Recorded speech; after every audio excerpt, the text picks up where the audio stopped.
Well, welcome everybody, and I was talking to David today during lunch about your program, and it just sounds wonderful. So I hope it looks like you're taking full advantage of it, because I think it's particularly being able to get a mentor who's well known in your field to help you with this. And I'm going to keep coming back to the value of mentors and value somebody looking at your proposals. That is just golden. So I certainly encourage you to take full advantage of that. So what we're going to do is first, I'm going to introduce myself a little bit, but then we're going to go around the room. I don't know, do you all know each other pretty well already? Not really? Okay, so this will be an opportunity not only for me to find out what your interests are and your background, but also for you to get to know each other a little better. And then we're going to talk about getting started, just sort of the basics. And some of this I'm going to zoom through because I think actually Davis covered a lot of this already. So I'll do this just in case there's anything that maybe somebody might have missed. And then talking a little bit about your agenda, where you want to go, because of course, money is just a means to an end. It's the gas that you're putting in the car to get where you want to go with your research and your education agendas. And so it's important for you to know where you want to go first. Then we'll talk about, getting to know your potential funders. Again, I think that's probably, you've talked about this already a little bit. And then most of the workshop's going to be talking about writing, the nitty-gritty of writing. And so we'll go through step by step what things to do, what you need to accomplish with each section of your proposal, common mistakes people make, and then go through and talk about how to avoid some of those mistakes. You should each have a CD. On that CD is all the slides that are here, and there's some links and so forth in the slides. So I've found over the years it's better to give you an electronic version rather than paper version. The links are not very useful. And there's also several example proposals. There's some from NSF, and then that are not publicly available. So I just ask you not to post them anywhere. The PIs have been very graciously agreed to share them, but I don't think they'd want to see them up on the web. And then there are several that NIH posts proposals annotated and everything. So there's one of those up there as an example we're going to use, and then one from National Endowment for the Humanities, also for those of you who are in humanities or the humanities-related social sciences, and they also have theirs on the web. And we'll talk too about a lot of the foundations and so forth will put example proposals that you can look at on the web. And then we'll talk about the inevitable, what happens when you don't get funded, when you get declined, what do you do with that, how do you interpret your reviews, and by then, hopefully we haven't all resorted to cannibalism. We can all leave and go home. All right. So this is just a link to our company website. There's some resources up there and more information about what we do. And then my background here, and I won't bore you with that, but what I'm bringing to this workshop, just so you know, is just a lot of iterations of working with PIs and teams of PIs on proposals, reading a lot of them, seeing what works, what doesn't. A lot of times we may have to go through and submit 2, 3, 4 times to get funded, and you sort of see with each iteration what seemed to work, what didn't, and that's where all this comes from. I'm going to say some things that probably may apply some places and not others. You have a lot more specific information on your field, so I think it's always helppful to share. A lot of times I learn a lot from these workshops because people share their experiences, and then I add that to my knowledge base and can then to address it the next time. Okay, so what we're going to talk about first is getting started, and this is going to be interactive. I'm going to give some slides, and I'm going to have you all do some exercises, and then we'll go back and forth. So it's not going to be, I promise, 5 hours of slides. And I think that you probably know, that you need to establish where you want to go for your research agenda, and that you need to have a long-term plan, figure out, okay, what are the steps in that plan, and that's what you're getting funded for. But you need to have that big picture, for a couple of reasons. One is that it's hard to be competitive if you're going, you're kind of just looking at whatever comes in your inbox as far as funding opportunities. Say, oh, I could do that, then I could do that, because you're not building a body of work that then you can reference when you go for your next grant. And also, you want to go somewhere with your career.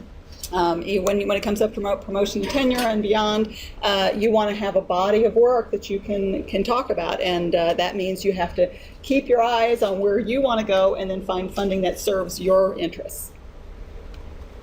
Okay, so when you're looking at your research agenda, I think you all are probably beyond this. And sometimes I talk for any of those of you who are brand new, this might be helpful. Is just to think about, what are the big questions that you want to answer in the next 5 years, the next 10 years, next 15 years. So it's beyond what we're just talking about. You all gave a real short little, I'm interested in this, but what specific research questions do you feel are the really big questions that you want to answer?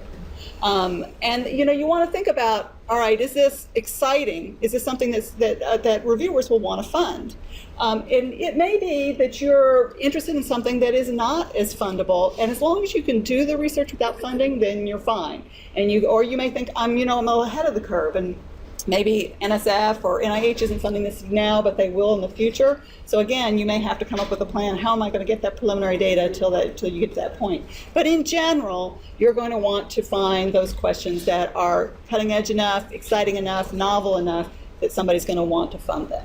And you want it to be something you're passionate about. If you're going to be doing it, you don't want to be doing something that you find, that maybe it's fundable, but it's not something that you want to spend your life on. Because if the whole point was just to make money, you probably wouldn't be in academia, would you? Right? You'd be out in industry doing something. So this is all about being able to follow your passions and your curiosity, and then being able to find the money to help serve that. Then, of course, you have to build the publications in that area, and then that way you are more competitive, and I'm sure Dave has talked about this a little bit in his discussions about positioning yourself. But also, remember, you're also an educator, so you want to have an education agenda also. What are the things that you're seeing in your discipline when you're teaching classes that are problems that your students are having, or are there opportunities, maybe with new technology, with various tools that you think are not being taken advantage of when you're teaching? Are there things that you feel is because of the kinds of students that you have that maybe need to be addressed? That you want to build an education agenda as well as a research agenda, and a lot of times that can be very helpful when you're going for grants. It depends on the funding agency. NSF, of course, it's really important. You need to have an education agenda. NIH is less that much, but if you're going for an R15, you really want to be able to talk about how this is going to serve your students and the infrastructure of your institution also. And then, of course, for a lot of foundations, this is all part of a package of how this grant's going to help not only you, but help your institution and help your students. Okay. And then, of course, the other thing you want to do is network. I think it's really very tempting when you get overwhelmed, particularly for those of you who are junior faculty, that you end up wanting to barricade yourself in your lab and just work. But getting out there, talking to people, finding those grant mentors, which is this program is helping you to do, will make a huge difference in your ability to be competitive for grants, because a lot of this has to do with your being known and with knowing what's going on in your field. And so going to conferences and so forth is all very important. So what we're going to do is stop already here and do a little exercise. And what I want you to do is find somebody who's going to be your partner for this workshop. And it needs to be somebody that is not in your field. So I noticed that you all kind of grouped by field here. So you probably have to go to another table and find somebody who is not in your field. And I want you to take a couple minutes and think about, what is your long-term research agenda? Or, what, and it's not just that really broad, we're interested in this general field, but what outstanding important questions in your field are you working to solve in the next 5-10 years that are unique to your research? Not, that what you're doing that's different from what everybody else in the field is doing in that area. And then I want you to take about 2-3 minutes and tell your partner what that is and explain it in a way that they can understand, even if they're not in your field. And then we're going to switch, and the other person's going to do that. So I'm going to give you 2 minutes to think about it, and then we'll go find partners. Yes. Okay, everyone, time to stop. So I can tell, I love to see how animated everybody gets and passionate you get about your research. If you had a hard time discussing what your big questions are in 3 minutes, you might want to work on that, because some form of that needs to go into your proposal. And it's going to have to be brief, because you have to fit a lot of stuff in there, but and we're going to talk about this more when we get to the writing part, but you want to be sure and put in context, you've got a project that may be 3 years, 5 years, but it's serving this longer question, this longer agenda. And a lot of times that's missing in proposals. It's not clear where you're going with this, and so that needs to be framed in your proposal, and you need to make sure it's very concise. So you might want to work on that if you're having a problem framing it in a nice, concise way. And a lot of these exercises are going to be the same sort of thing where I'm having you talk to each other, because what I find a lot working with PIs is they'll sit down in front of that keyboard and they sort of freeze, and they're like, I don't know, you've got all this stuff in their mind, they can't organize it. It's hard to organize it and get it down on paper in a proposal. And a lot of times, if you just ask them the questions, it's all there. And sometimes it's easier to explain it in person, and then it helps you actually work through your ideas before you start putting them down on the page. All right.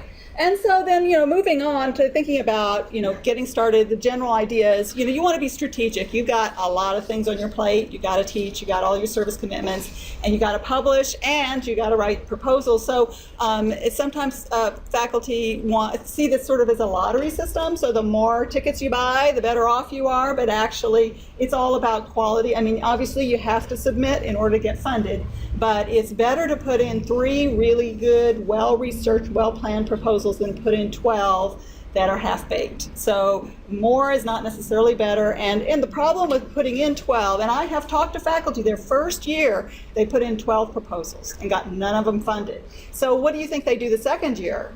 They probably burn out. They probably go, oh my God, I'm behind on everything else. I'm not going to do this anymore. So it becomes a really negative process for them. So it's better to be strategic, really plan what you're going to do your research. We'll talk about doing, as far as your homework on figuring out where you can be competitive, and then putting in a good proposal. Even if it doesn't get funded, you're closer in that process to getting back good reviews and then going on from there.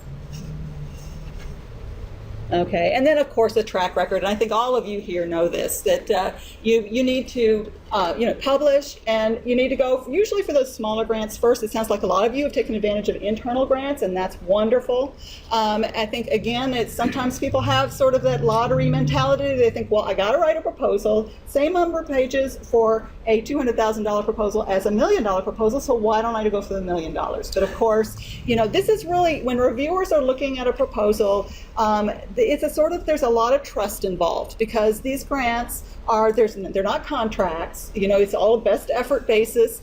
If you don't do any of the stuff you said you're going to do, you don't have to return the money usually. So they really were looking for somebody that they feel very comfortable taking a risk on. And so if this is your first project, if you don't have a long track record, they're going to be much more likely to feel comfortable giving you a smaller amount of money, see how you do, and then if you prove yourself, you get good results, then the next proposal might be a bigger, $1 million team kind of proposal that you might go after.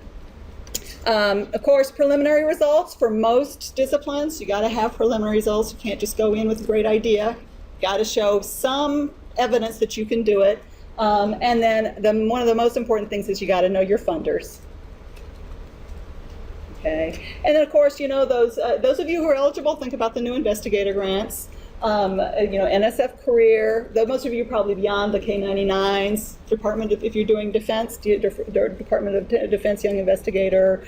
There's a whole list of those that might be something for you to consider also. And then I think the biggest thing is psychologically, and I think many of you already figured this out, that you're not going to get every proposal funded, and it's not a reflection on you as a person, you as a scientist. It is just the way the process works. Just like when you put in a paper, it's going to come back a lot of times with revisions. Same thing with a proposal. There's so many great proposals out there. Funding rates are less than 20% in general, sometimes way less than 20%. And so you have to expect to get declined. Look at those reviews, learn from them, and resubmit. Okay. So doing your funding homework, and I think you guys, I'm just going to zoom through this. If there's anything that you have questions about, stop me. But there's a ton of places you might get funded. There's in your CD, there's a kind of a who funds what, and that's for those of you who may be at the very beginning of this process. I think a lot of you already know where you're going to go for funding.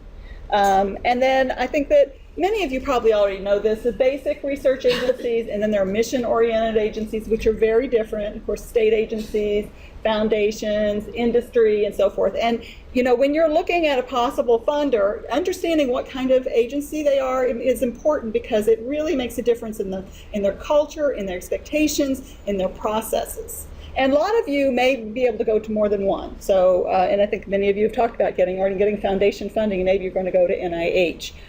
So understanding in each of those where you need to position yourself is important. So, the basic research agencies, NSF and NIH are the typical ones, the Office of Science and Department of Energy. They're relatively stable. They have their long-term strategies. It's not going to change a whole lot, usually year to year. And so you kind of know where they're going, usually. Whereas the mission agencies, Department of Defense, NASA, so forth, those are mission agencies. And so they are told by Congress every year what they're going to do. And if there's a change in the administration, say there's a new president, that can make a huge difference in what they're doing. So NASA, you saw that a lot with their climate change research. When George W. Bush was president, that really did not go so well for them. And then, when Obama came in, it changed. So you have to really keep your eye on the ball and, kind of your ear to the ground, every sense engaged, in order to find out where they're going and keep track of the various changes that happen for those mission agencies. So that's really where you want to make sure that you're networking before you put in a proposal. For those of you going to private foundations, those can be pretty quirky.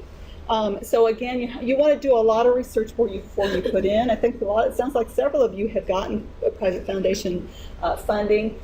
I think that the thing to understand is that they can be so varied. So the big ones, the Robert Wood Johnson Foundation, for example, is really culturally almost like a federal agency. It's very transparent. They have their programs. They put out solicitations. Some of the other foundations are very small, maybe just a family. And if it happens to be in your area, if they happen to be excited about what you're doing, it's maybe a great place to go for funding. But if you're coming in as an unknown quantity, you may have zero chance of getting funded. So before you waste your time going after foundation funding, you'll want to do some homework. Hopefully you can talk to program officers. Not always possible, because they sometimes are inundated. But if all else fails and you're looking at a foundation and say, oh, you know what, this is autistic, funding for autistic research. I want to see if this is something that would fit what I'm doing. Can't get a hold of anybody. Then you might try the 990 Finder on the Foundation Center website, and that's basically the 990 form is part of the tax forms for foundations, and in the back they have to say who they funded last year and generally what they funded them for. So if you see that there's a foundation to fund autism research that you never heard of, it's a little small place, and you look and they've only funded people in the Minneapolis area, that's a sign that probably is not something. Whereas if you see, oh, they funded so-and-so, I know that person from a conference, and then you're like, oh, this might be a place where I want to go. Then you would want to keep going. But then you want to talk to your colleagues, talk to the program officer if you can, before you go after foundation funding. Does anybody who's been funded by foundation, you have any kind of insights for us? How did you find out about it? Was it just through your advisor or for a colleague? Did you just send in a proposal? Were you kind of blind? Who was funded by foundation? Yes. It was a specific purpose, and so I knew the organization and on the panel with the director, and the director said, oh, we really would like to talk to you, so that's how that happened. Oh, that's great. See, so then the networking through, that was in the conference? Yeah. I'm going to repeat some of what you said, because we have a microphone for it. So you were saying that you knew the director, you met the director in the panel. So that's good. The question I had, I was told not to apply for foundation funding because it looks better if you have an NSF or NIH or NEH if you're looking to get tenure in a place. That's very, I think it's not a question of it depends on your department. In fact, I'm going to talk a little bit about this expectations issue.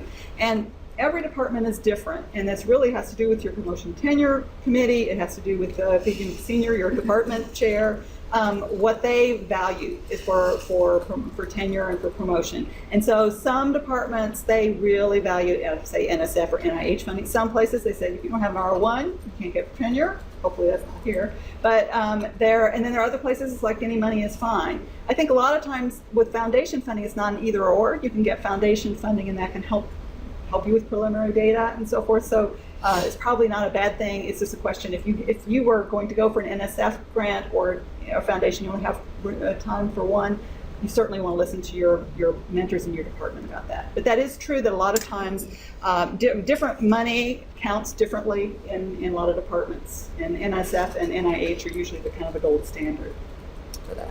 But certainly, I think foundation money can be a great way to get your foot in the door. Maybe you don't feel you're quite ready to go for an NSF or NIH grant, and that's one way for you to get that preliminary data and get a little bit of a track record. At this point, it may not be your issue because you've already been funded by NSF.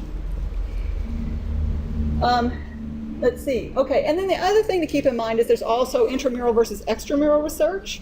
So if you are going to NSF and DARPA, they only fund extramural. So their whole job is to give out money to scientists to do research. But a lot of the other agencies actually have their own scientists in-house who do research. So that's definitely the case for National Institute of Standards and Testing, for the national labs. There's tons, you all know that there are lots of scientists and engineers that are working at those places. And then in some of those places, there's really, maybe NIH, for example, funds mainly extramural, but they have some intramural. And then some of the places that fund almost only internally, and then maybe a little externally. And so that really affects their culture. So for example, if you're going to the Department of Defense for funding, you're going to get reviewed a lot of times by people who are their internal scientists in your field. So it's really to your advantage to know what they're doing and to align yourself with those people. Go visit them, maybe do a summer at one of the labs there. Same thing with national labs for Department of Energy in the basic sciences, because they see more funding people as a collaborative venture. They're working on things, they want to collaborate with people in academia, but they don't see it as throwing money over the fence to see, then you get to do what you want to do. It's really much more collaborative. So if you don't have connections with those intramural scientists and engineers, it's going to be harder for you to be competitive for a grant. Okay. So of course, there's all these possible funders. We have this big list, but of course it's going to narrow down. You're going to narrow down to the one your likely funders, and that's going to have to do with your research topic, but also your outcomes. Where are you? What are you going to actually accomplish through your research, and who would be interested in that? And that's something to think about for foundations and for agencies. And then, of course, the fit with the funder's mission. And then there's also this basic versus applied spectrum. So for some of you, and this may not apply to every discipline, it's certainly the case in engineering, where there's a real wide spectrum where you may be doing very fundamental basic research, and then you may be doing stuff that's extremely applied, where you're going to come out with a widget at the end of the project. And some agencies, so for example, NSF, they like to fund at the basic level, whereas Department of Defense is much more interested in the widget usually. So you need to know where you are, and a lot of times you can take a lot of the similar research and carve out the basic part and put that into NSF, the more applied part, put it into the mission agencies. But the big mistake people make a lot of times is the mismatch, where they are applying for something that's very applied, but sending it to an NSF. Okay, so get to know that potential funder. That's one of the most important things. You want to really understand where they're coming from, what they're looking for, and before you actually start writing that proposal. Can everybody see? I'm probably standing in your way. Are you guys okay? All right. Okay, so how do you find out what's going on with your funder? Understand what's their mission, what are their long-term plans. And I know sometimes this can be very, you see a solicitation come out, you say, oh my gosh, this is exactly my field, and you want to focus in on that. But it's really important to back up and read the big documents, the NIH roadmap, the big strategic plan for NSF, the Department of Energy, the various reports and so forth, because that will help you frame where this is coming from. This is a bigger picture out there, and you need to be able to talk their language. You need to be able to connect with their bigger mission, their bigger priorities. And you can't do that if you don't know what those are. So it is important to take some time and actually look at their long-term plans and understand what their mission is. Also, if this is a funder that you're not well acquainted with, get to know their organization, what the various parts are, where you're likely to be funded out of, what part, who the program officer is, who do they answer to, how are the decisions made. That's all very important before you write a proposal. And of course, the funding mechanisms. So a lot of funders, and I think you've had some discussions already a little bit with your sponsored projects people about how these various agencies are organized. So, you probably know that they have, they may have several different ways that they announce funding opportunities, and so you want to know what those are. And then they may also have unsolicited proposals, and a lot of times people may not be aware of that if they don't understand the agency.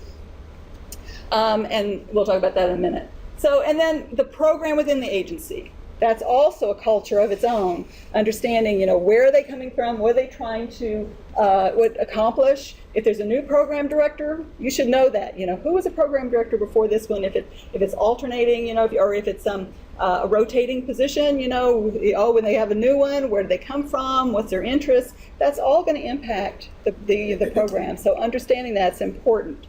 And how much influence does the program director have on what gets funded? So for NSF, it's huge. For NIH, it's not as huge. So understanding that is important.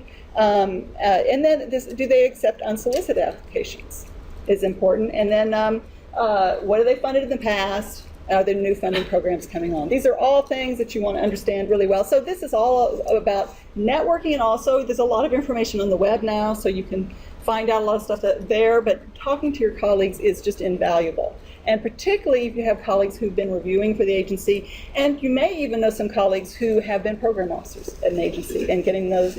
And I think that some of you are, with your mentors, some of those people may have been at agencies or been reviewers. So those of you, do you all have mentors yet? Have you sort of? So how many of you have mentors who have been either reviewers or like on a study section, or have been program officers? Great. Okay, so it's at NSF or where? NIH. NIH? Uh-huh. I'm not sure. NIH, right? And then so that's great. So they've been on a study section, That's huge, yeah. So I think taking advantage of that is really helpful. Okay, and then becoming part of the surrounding community, surrounding a program. So just as you have your community in your research area, there's a lot of times sort of a community that forms around a particular program. These are people who've been funded a lot of times, multiple times.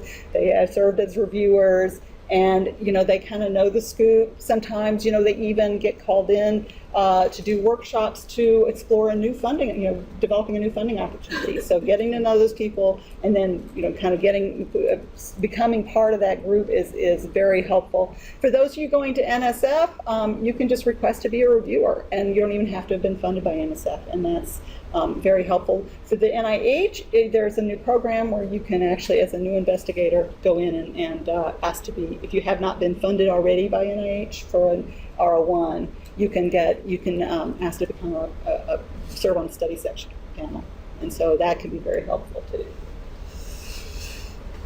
Okay. All right. So, and then talking to your program officer. This is really important. How many of you how many of you know what program you're going to be going to? It sounds like a lot of you do. Okay. So how many of you actually talked to your program officer already? Good. So that, I think it's important, whether, even if they don't, so at NIH, program officers don't necessarily have a whole lot of influence on whether you get funded, because you have to get that good score first, but they have a lot of influence. They can have a lot of influence on you. They can really mentor you. How are your specific aims? Are they really well formulated? All those things are very important. So it's I think a lot of times faculty tend to be a little bit shy about, they feel like they're taking time of a program officer. But really, most of the time, it varies. Some people are ornery, but just like some faculty are ornery, right? But in general, most program officers are happy to mentor you and help you because they want to have good proposals come in. And they don't want to spend their time on mediocre proposals. So they would like to see some good quality proposals come in. So before you talk to program officer, do your homework. If you have a particular solicitation in mind, really read it. Don't call them and say, when does this due? How much money is it? They get really irritated with that. So, do your homework, but then, then prepare a really concise description of your project. So if it's to NSF, just, a couple of paragraphs of what is it that you want to accomplish, how does this build on what you've already done? And then send it to them. If it's in an NIH, a lot of times you want to work on your specific aims and send that to them and say, hey, this is what I'm thinking of. I'm wondering if this fits your program. Would there be a time I could talk to you on the phone? If you're going to be in DC, that's even better. But a lot of times it's talking to them on the phone, and they will. A lot of times will reply back, and then you can set up a time to talk on the phone. I think it's much better to do that if you can, if they're willing, rather than just do an email exchange, because they're just not going to be as forthcoming in email. So if you could, but you don't want to call them cold. One thing, it's very hard to catch them if you do that, and also they don't have time to think about it. So that give them something that's relatively brief they can look at. If you send them an attachment, a lot of times they're not going to even look at it. Now this does vary by personality. So I know, for example, some program officers, particularly in social and behavioral sciences at NSF, want only to see, they want you to send them a white paper, and they don't want to talk to you on the phone. So there are a few like that, but in general, this works pretty well. And it definitely has worked well, I think, with the NIH program officers. As I said, with private foundations, it can be iffy because they sometimes are so overwhelmed. I know I talked to somebody who was at Kellogg Foundation, and they were just, they just had so many emails, they wouldn't reply. So sometimes with foundations you just have to try, and sometimes they're helpful. Ford Foundation, I found, has been pretty helpful. So you just have to kind of try your luck with them. Department of Defense, if you are going for a grant there, if it's a targeted, what they call a BAA, Broad Agency Announcement, which is solicitation, a lot of times they're not allowed to talk to you after it's come out because there's a perception of favoritism. So you need to talk to them before about your general, your interests and the general program, not about a specific BAA, which a lot of times in academia you're not going to be replying to anyway. You're probably going to be writing an unsolicited proposal to those. Is anybody interested in Department of Defense? Okay. So do you guys kind of already know how that works with the Department of Defense, that you find your program officer, they have kind of a general, kind of a long-range BAA, which then describes the area they're interested in. You send them an email, then they might ask you for a white paper. If they like the white paper, they'll ask you for a proposal. You kind of go back and forth that way. So a lot of times with these unsolicited proposals, it's not as clear, and sometimes people don't realize that there's that process for some agencies. Okay, so when you talk to your program officer, hopefully you have a specific project in mind. So before we were talking about your long-range agenda. Now I want you to think about your specific project. What is it you're going to be working on this next proposal? Okay, think about, what is the important question or need that you're addressing in this project? Okay, how is what you're doing different from what everybody else is doing? Why is it significant? So how is the world going to be different when you're finished than it is now? And then think about what questions you're going to ask. And then I'm going to actually have you find your partner again, and I want you to talk to your program officer. And again, it's going to need to be really, really short. I'm going to give you each probably 4 or 5 minutes, okay, to go through each of these points on a specific project. If you don't have a specific project, then think in general about your research over the next 2 or 3 years, what you're looking about to do. So think about this for about 2 minutes, and then I'll have you go find your partner.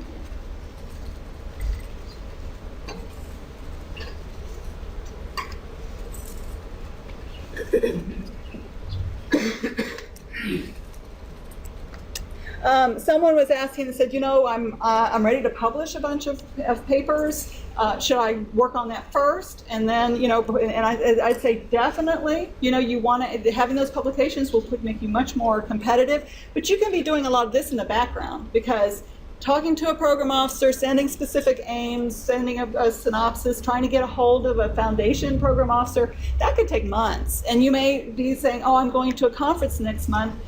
Look and see if any of those people are going to be at the conference, and see if you can. Usually you can find the program officers because there's a whole scrum of people around them, unfortunately. But sometimes you can get an introduction. And so you should always kind of be working in the background, always networking. When you talk to, when you go to a cocktail party with people in your department, if you have somebody in your field doing research, ask them where did they get funding. Just always be kind of gathering information, and so it doesn't have to be an either or thing. You may not be ready to write your proposal, but you can be getting that information and making contacts and refining your ideas as you're doing other things. Okay, so the big thing with talking to the program officer is, what you don't want to do is get there, either on the phone or if you're actually in DC, and spend the whole time talking yourself. You have 45 minutes with this program officer, and it's really easy. You're nervous, you got all these ideas, and you can spend the whole 45 minutes telling them about your research, and then you don't get, you're not learning anything, right? So you want to be able to be concise, explain what you're doing, why it's important, why they should be excited, and then listen.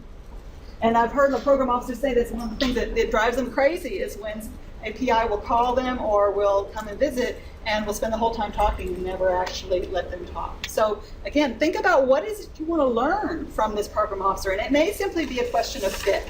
Is this something that your program is likely to want to fund? That might be important. And maybe, what do you think of the scope of this? I'm really ambitious, I got all these things, and it's a 3-year project. Do you think this is realistic?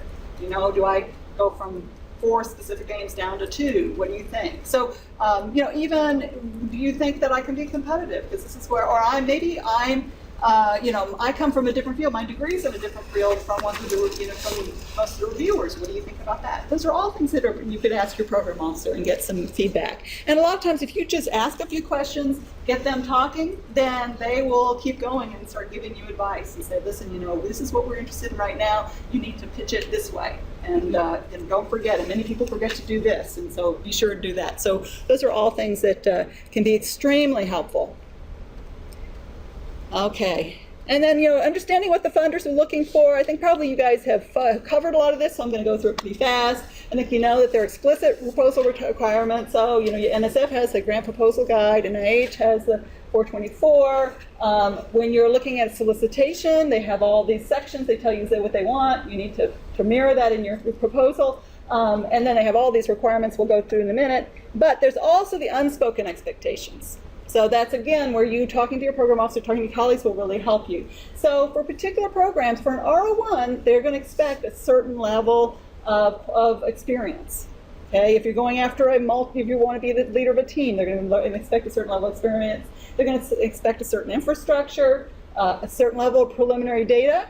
And this varies a lot by program, by funder, by discipline. So if you're in the biological sciences, they expect a ton of preliminary data, right? If you're in math, they don't really. So you have, again, how do you find that out? You got to talk to your colleagues, talk to the program officer, talk to anybody who's reviewed for them, because that's, there's no point in putting a lot of time into a proposal when you don't have your preliminary data yet, and you're not going to be competitive. Okay. And then analyzing your solicitation, okay? So when you're looking at a solicitation, the solicitation is usually when they're saying, okay, it's what they call an RFP, program announcement, a broad agency announcement. That's, all the agencies put this out saying, look, we want to fund something in this area.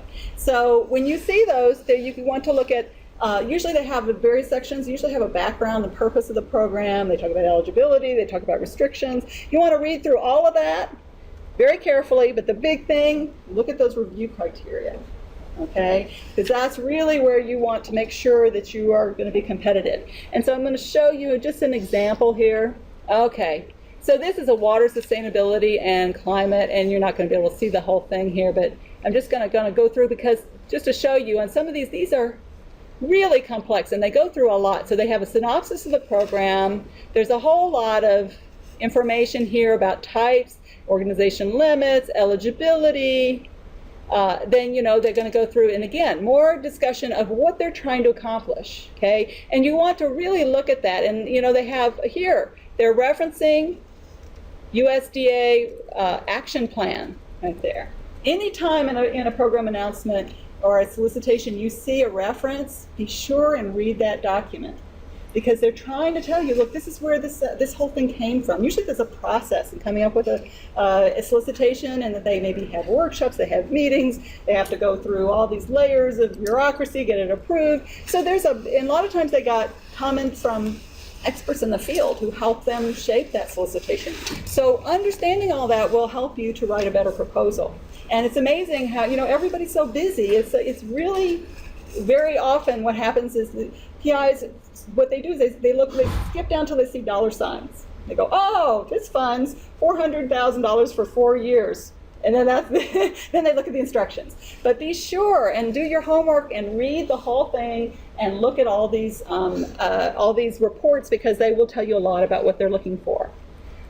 If you see certain words that seem to keep coming back up, scenario-based analysis, you want to understand what that means. That probably there's a whole body of knowledge and a whole way of thinking that is behind that. And so if this is something that maybe you're not familiar with, you want to look into that. Same thing with things, in NSF, if you're doing education and broader impacts and all that sort of stuff, there's a lot there's a whole lot of thought behind one or two words. So if you keep seeing the same words, be sure and dig deeper. Okay, so then here they're talking, this is where they're finally telling you how many awards they're going to give. They're telling you how many can go in. So you can see this is extremely prescriptive. And then when they go down here, they start telling you about, how you actually write the proposal, and they'll tell you what sections need to be in the proposal. And be sure and follow when they say, first we want you to talk about this, then this, then this, then your outline should mirror that, because that's the way the reviewers are going to expect it. And then as you go down to the very bottom, there's going to be the review criteria, okay? And they'll have the standard ones. So for NSF, that happens to be intellectual merit and broader impacts, which we'll talk about a little bit later, and I think you probably are familiar with. But then these additional review criteria. And be sure that in your outline, you go through and you say where you're going to address each one of these review criteria. And if you see something and you go, oh, so they have the extent to which the project provides for recruitment and education and training of the future scientific, engineering, technology, and policy workforce needed to pursue basic research on water systems. Maybe you haven't thought about that. You don't say, oh, well, I want to do, the first one, the third one, and the fifth one. You got to do every single one of those. You got to, it's so competitive. You have to get a good score on every one of those review criteria. So it's very easy sometimes when you get excited about going after a particular grant to kind of focus in on the things that you want to do. And when you look at a Venn diagram, usually for solicitations, there's kind of what you want to do and what the agency wants you to do, and there's some overlap, but you're going to have to take the union of that, right? You're going to have to shift a little bit. And if it's too far, then maybe you just don't want to go after this particular grant. But if it's something that's, there's a lot of overlap, then you may have to bring in collaborators, you may have to change a little bit what you want to do, but you have to address every single review criterion and do it well in order to be competitive. Okay, so let me go back here.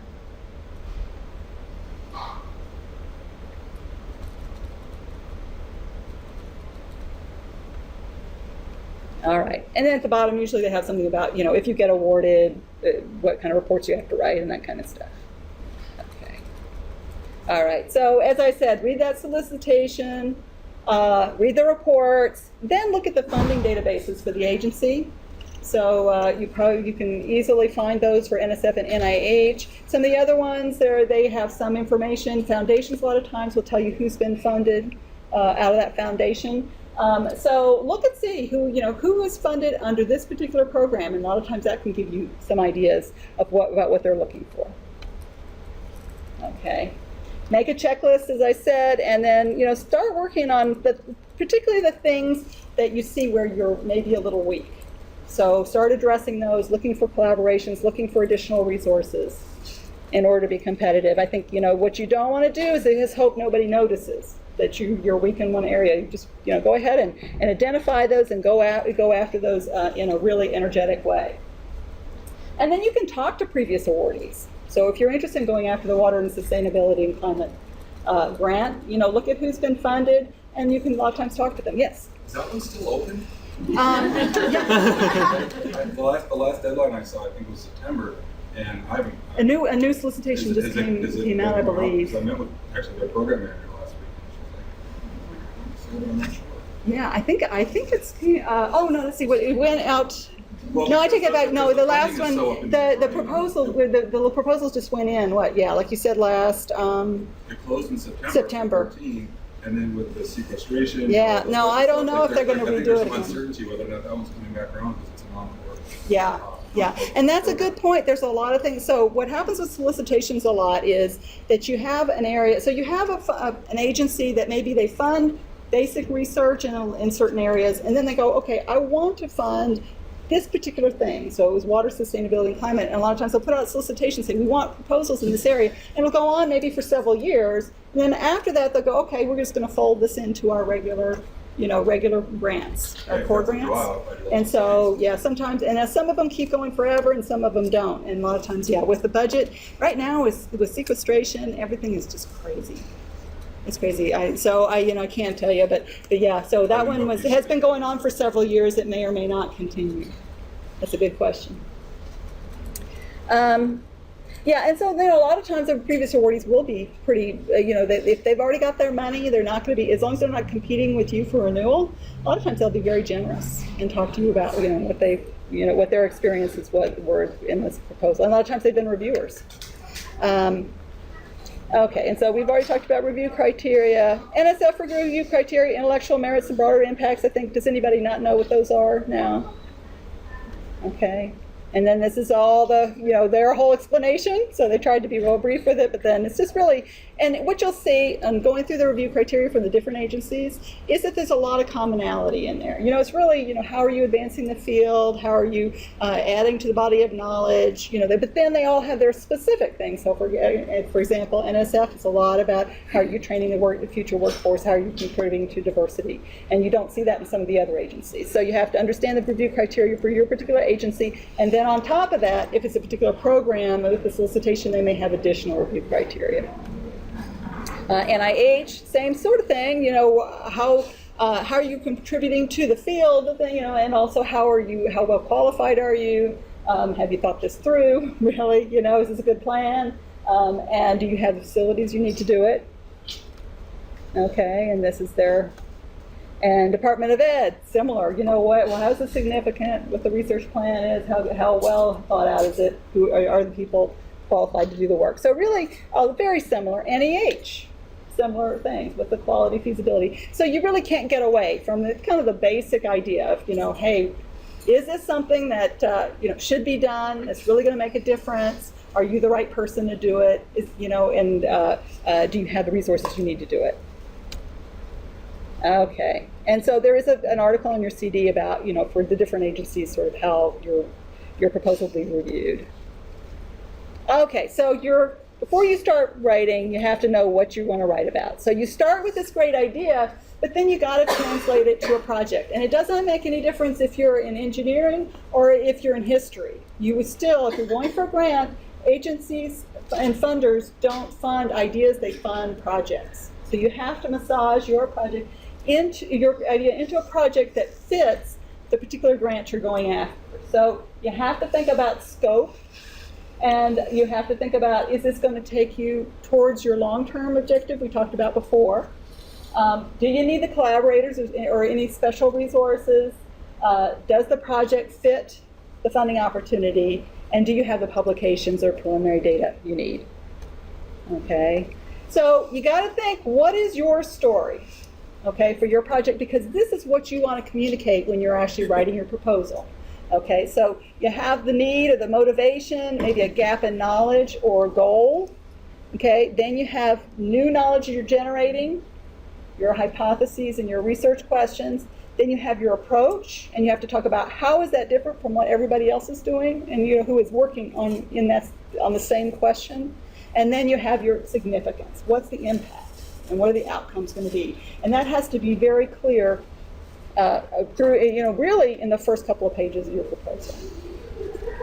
Okay. Some people, the Department of Education, you guys know the logic model. A lot of times they put it in that form. Again, that might be helpful to you to think about. Make sure that you really have thought through all these things, and it flows in a nice line. Because I think when you do research, those of you who, I think many of you probably already know this, it's really not that neat, is it? You know, when you're doing research, there's a lot of false starts, there's a lot of things, but when you're actually trying to communicate it, you've got to make it linear. You've got to make it make sense from beginning to end, that, you know, you're trying to do this, and this is how you're going to do it, and this is the impact it's going to have, and this is why what you're doing is different.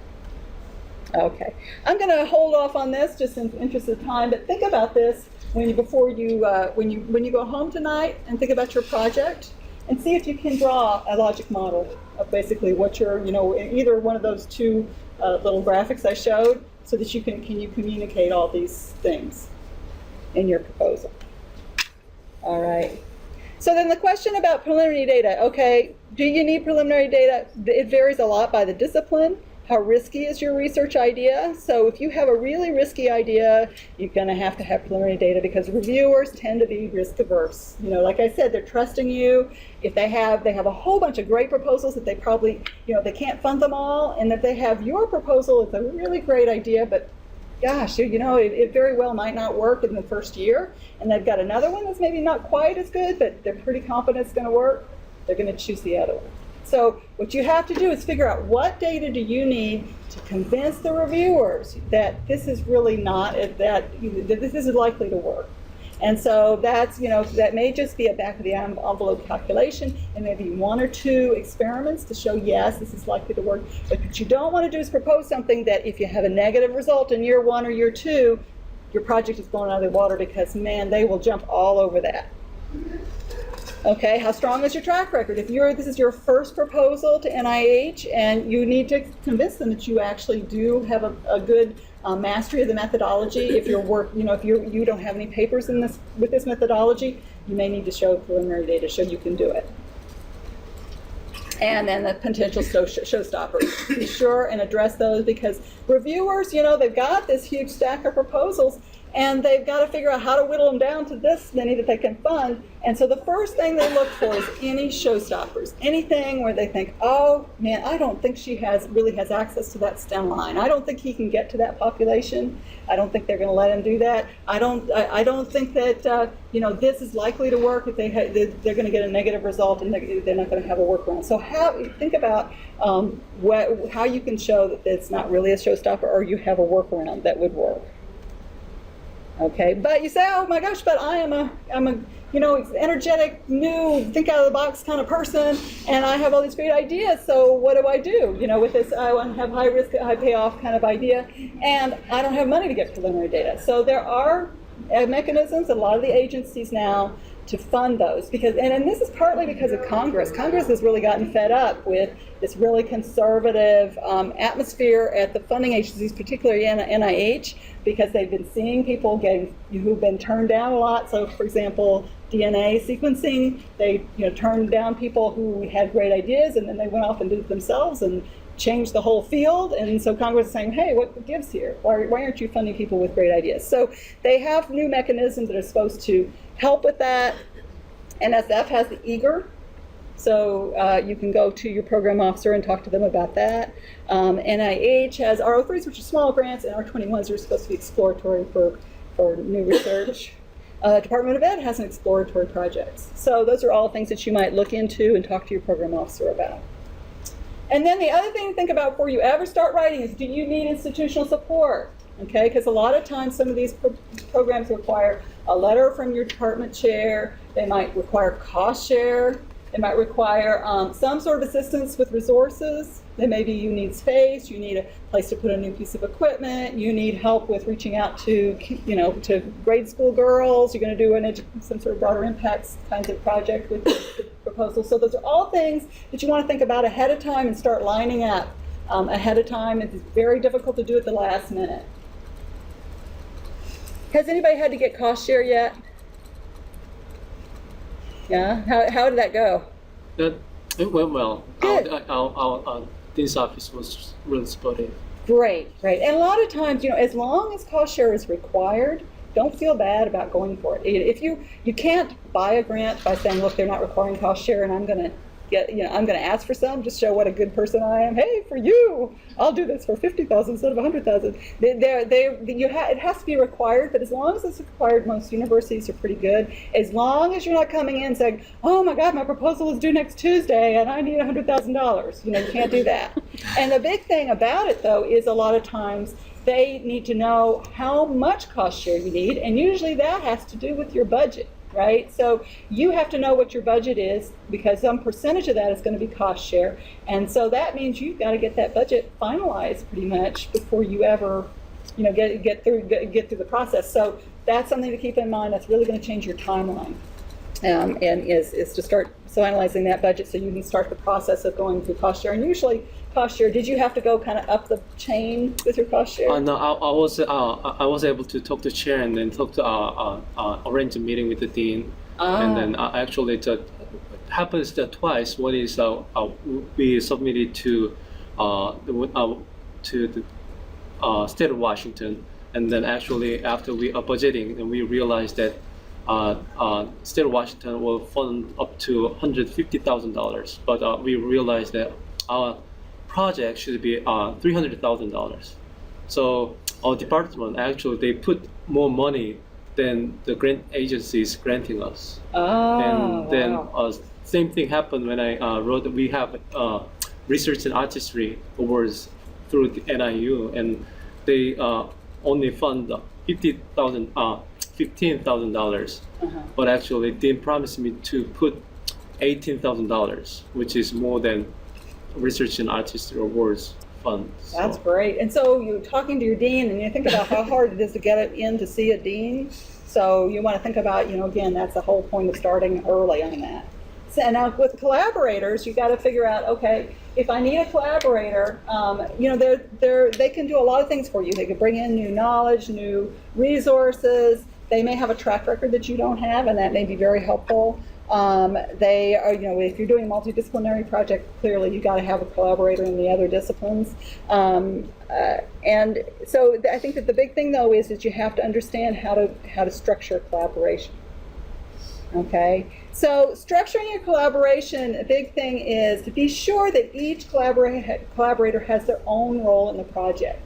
Okay, so it's clear why you have these people in. So if there's a team of people, each one is going to bring something distinct to the project. And you don't have anybody working under somebody else. And definitely you don't want you to be that person, like you're bringing in. So it's really tempting sometimes, say you're going to NIH and you have a colleague, maybe a former advisor or someone else who's a big name in the field. And you think, oh, I'm going to bring them in. They're going to help me get that NIH grant. But the problem is they need to be doing something here and you need to be doing something here. If you're working in the same area, you just look like an assistant to them. And that's not going to help you when it comes to promotion and tenure time. It's not going to help you with the reviewers. You want to make sure that you're each bringing in your own expertise, and it's complementary, and that you can explain in why it is that you guys are each on this team. And the same thing with a budget. I think a common mistake is when you have a team of people is to say, well, there's 4 of us, we're going to divide this budget in 4. And everybody gets grad student, and we can get out of here, and then we're done with our meeting. But the reviewers will really get you for that, because what you need to do is say, these are the tasks. I'm going to do task 1. This person's going to do task 2. This person's doing task 3 and 4. Task 1 is modeling on a computer. That's not going to take much resources. This person is going to be doing all this experimental work. They've got to buy materials. They got to have 2 grad students. I need 1. So you need to figure out what your budget is based on what the tasks are and who's responsible for what, not just dividing it by the number of people in the team.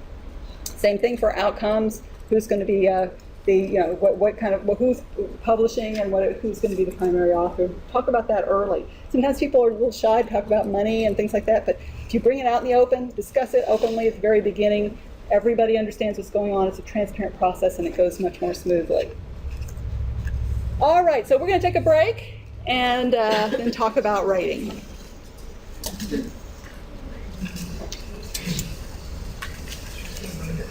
I'm sorry, I forgot your first name again.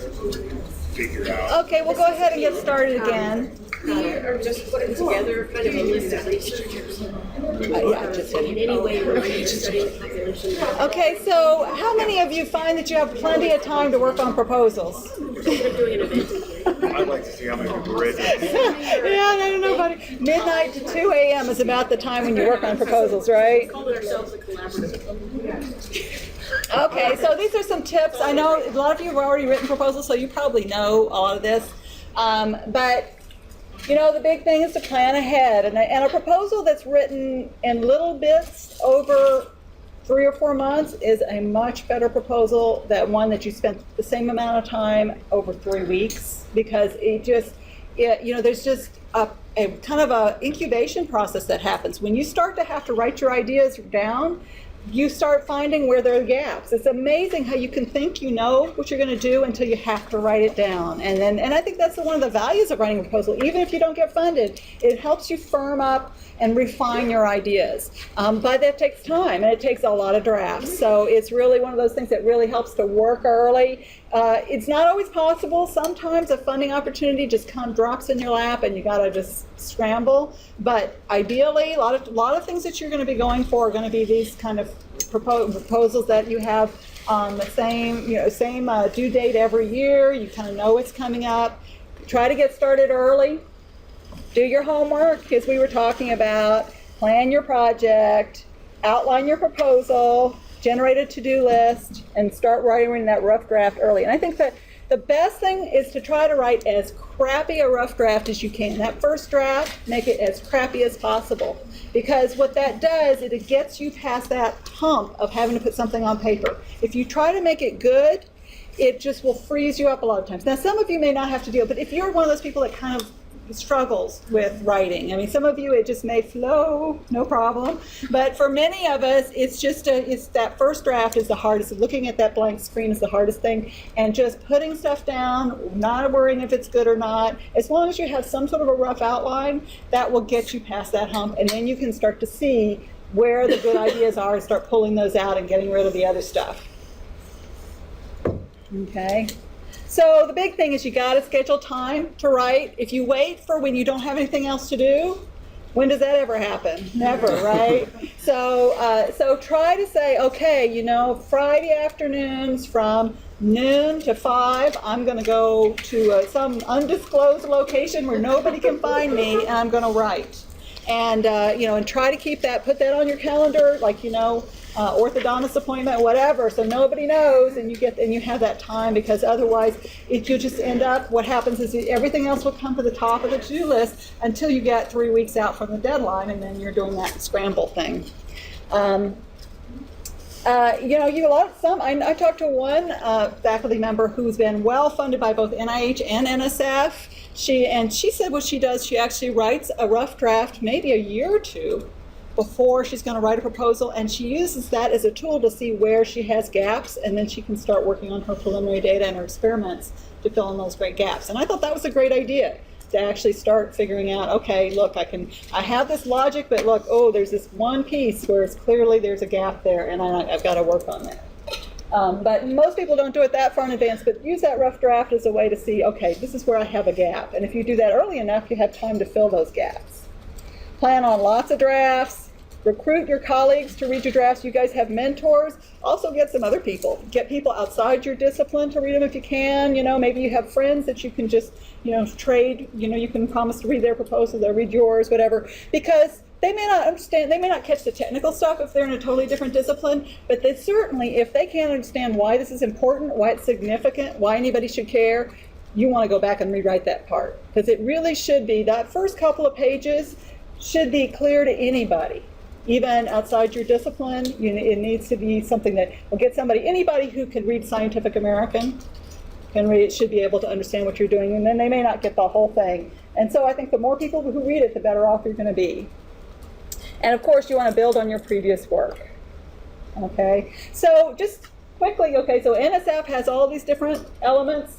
The meat of your proposal is that project description and the project summary, but there's all this other stuff you got to get, right? All the letters, maybe, there may be a postdoc mentoring plan, maybe bio sketches, budget and justification, and so forth. NIH R01 has all these things too. You've got your meat, which is your project summary and your specific, your research plan, but then you have all this other stuff you've got to gather. Okay, Office of Naval Research, Young Investigator, they've got all the stuff. They've got a 25-page narrative rather than 15 or 12. Okay, if you're going to NEA, they've got all this stuff you got to get together, even including a list of your programmatic activities, the current board members. So whichever proposal you're going for, you got to look at everything, all those components of your proposal, and start thinking about getting those all kind of working in parallel. So you've got the part that you're really focused on, which is that project description part, the narrative. But you've got all these other things you got to be doing in the meantime, and so that needs to go on your to-do list. Okay, so when you're scheduling your writing, work backward from your due date and check with your pre-award administrators. So you've got your people, your sponsored projects people, some of them are here. Talk to them early. Let them know, hey, I'm going to have this proposal. It's going to be due next month or in 2 months from now. When do you need it? And you work with them on the budgets and so forth. But you want to be the person when you walk in there and you talk to your pre-award administrator, they smile when they see you. You don't want to see the person where you see them ducking under the desk because they know you're going to, oh my God, I got this thing due tomorrow. You want to be the person that is doing it in plenty of time because you're developing a relationship with them. They're going to be very helpful. But if you're always the person in crisis, at some point, they're going to start to think, sorry. So, why put yourself through that too? You don't want to, if it becomes a really negative experience for you, you're not going to want to do it in the future. So just by talking to them a little early, it'll help you. If you need letters of collaboration, you want to start on those early, particularly those of you who might be working with industry or big organizations, say a health organization, a hospital or whatever, where you need a letter. A lot of times, if the person you're working with is not the person empowered to write that letter, they have to go up several layers to get the letter written, and so that takes time. So you want to make sure you talk to them early, send them a draft. Here's the draft to start you off, and then they can edit it, and then they will, have to send it up through their management structure to get it approved.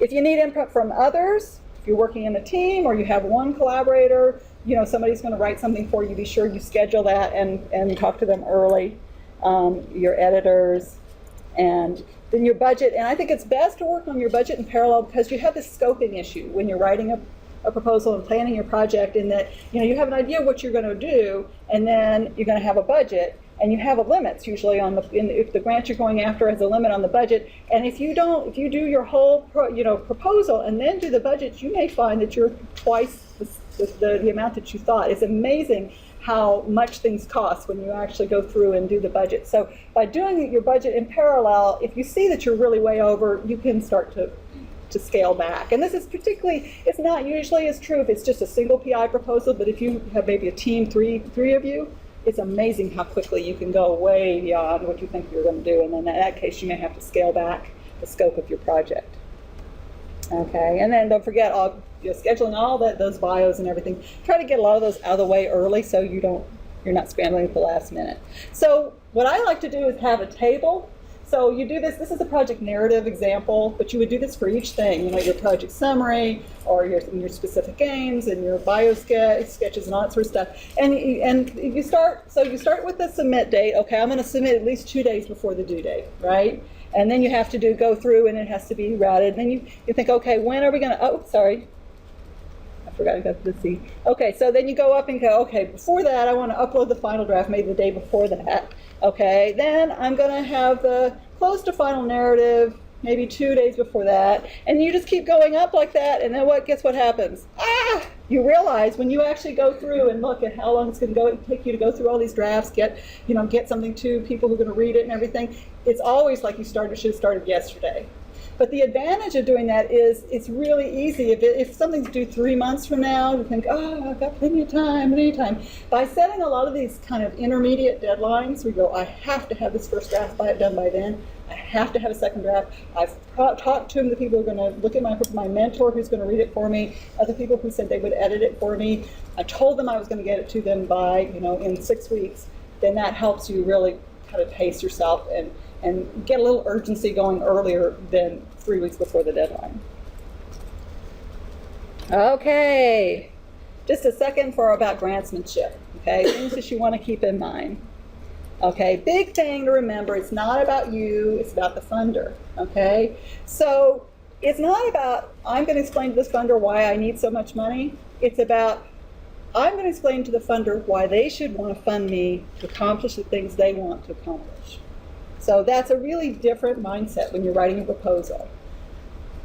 So you're explaining how funding, why they should want to fund you in order to help them accomplish their goals. Okay. Another big thing is a proposal is not an academic article. It's really a different way of writing. It's a sales document. So you have to be persuasive. You have to communicate passion. You have to talk about impact, how the world's going to be different after you finish your project compared to how it was when you started. It has to be easy to understand by a lot of different types of readers with different backgrounds.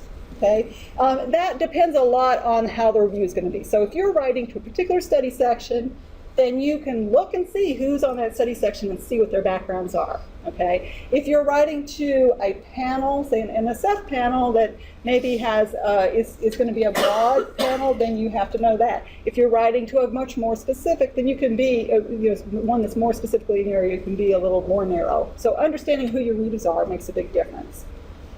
You got to tie what you're doing to the goals of the research of the funder, okay, and focus on the future, not the past. So when you're writing an article, you say, "Oh yeah, I did this, I did that," and it's always very dispassionate. You're usually very dignified. When you're writing a proposal, you do talk about what you've done in the past and how you're going to build on it, but it's really all about what you're going to do and how that's going to help accomplish the goals that the funder's interested in.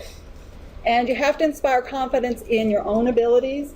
And the abilities of your team, and that's something that you really don't see usually in an academic article. It's, in fact, I remember talking to somebody at one of these workshops and they said, what surprised you when they became a reviewer for the first time? They said, I sort of thought this was more like a blind review like you do with academic articles, where we just looked at it and you assess things based on the quality of the scholarship.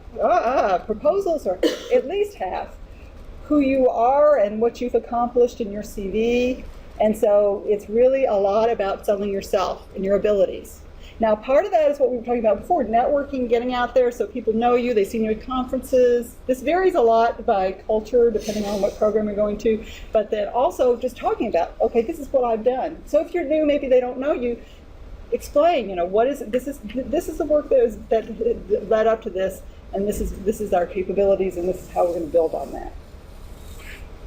Okay. Then you have to make your proposal easy to read, using figures, flowcharts, bullets, so forth, headings, making it really easy for reviewers to find things. And I think that's especially important because a lot of times what happens is you have a primary reviewer, a secondary reviewer, and then a panel. So your reviewer, your primary reviewer is your advocate. You want to get them on your side, and you want them to be passionate about your proposal. And they're going to get into that panel, that study section, they got to fight for you, right? And when they do that, they're going to start asking them, well, what about this? And how's she going to, what's her methodology? How's she going to analyze that? They need to be able to find all that stuff when they're talking. So you want to make it really easy for them to go through your proposal and find exactly where the various important parts of your argument are, and when they're actually being your advocate.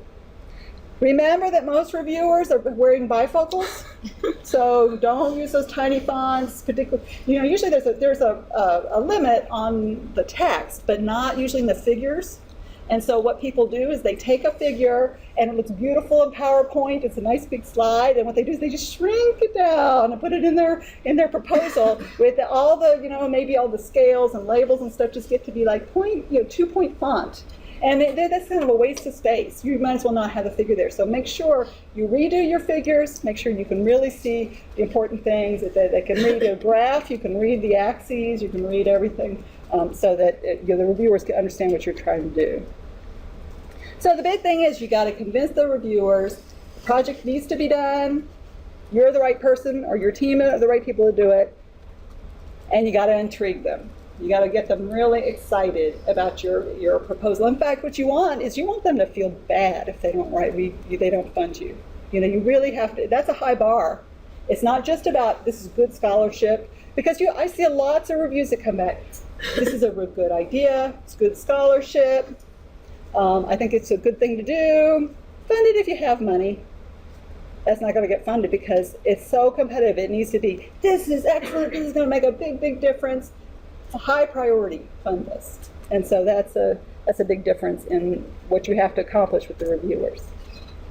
Okay. So typical narrative outline, the summary, introduction, overview, background, research plan. And so for a typical one for Ed, that was significance, research plan, personnel. Typical one for NIH, specific aims, research strategy, significance, innovation approach. Okay. NEH, they want goals. They only have 3-page narrative, but still same thing. Goals and significance, background, prior work, project plan. So we're going to go through these sections kind of more generically, because I know you all are going to different places, but what you have to accomplish with each one. Okay. And now what I'm going to do is actually, we're going to do a little exercise here where you guys are reviewers. So what was it? Why was it better? You could identify them in the code You could define what the goals are and the preliminary results. and the preliminary results. Okay, the table in the back here, what was your rating on version 2? We were hovering between good and very good. And why was it better than version 1? We recognize that the scholarly output was definitely a book. Yeah. Yeah, it is amazing how often when you start reading a proposal, you might have to read 3 or 4 pages in before you find out what actually is going to come out of it. Because there's this tendency to start with all the background stuff first. So that's a very good point. What about you guys?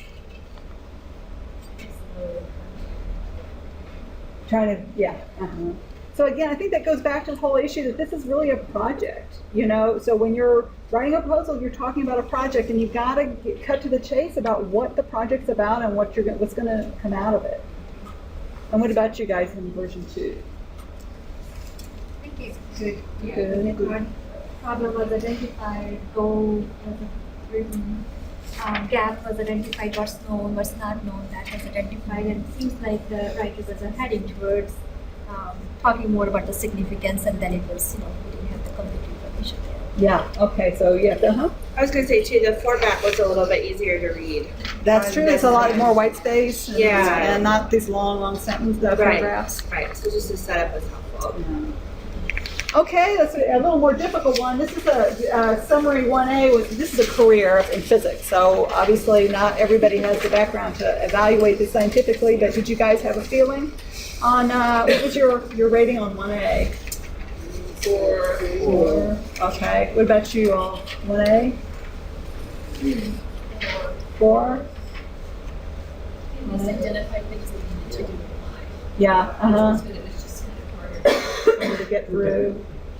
And 1A, same thing. What about 1B? You I guys? thought it was better. I Uh-huh. don't think we moved it too high. There's a lot of stuff in here, like the underline italic stuff. I don't really See, detracted. that's interesting. Yeah, some people really hate that stuff, and that's really a cultural thing depending on the agency. Because NIH, if you read a lot of successful NIH proposals, they are italicized and underlined out the wazoo. And I think it's because of this guy, the reviewer. When they start reading, usually they're reading at 2 in the morning and they're tired. And so a lot of times what people will do, and actually, for NSF and NIH, I recommend this, is you don't want to overdo it, but you want to bold the important stuff because you want them to see it as their eyes are starting to close. You want them to catch the important ideas. Yep. A suggestion for maintaining consistency with bolding and italicizing and things like that. Sometimes they underline and italicize, sometimes they bold, sometimes they just italicize. Is there a consistency factor there that? I think that a lot of times people come up with some idea, maybe bold is our section headings, and italics and underline are the most important things, and italics not underlined is less. I think you want to kind of be careful about too much. So I would say either, if you're going to italicize and bold, do that everywhere, or not just italicize someplace, bold something, but it's, and it is a really personal preference thing, because I have talked to reviewers who just hate any of that, and then I talk to some who really like it. So it really is.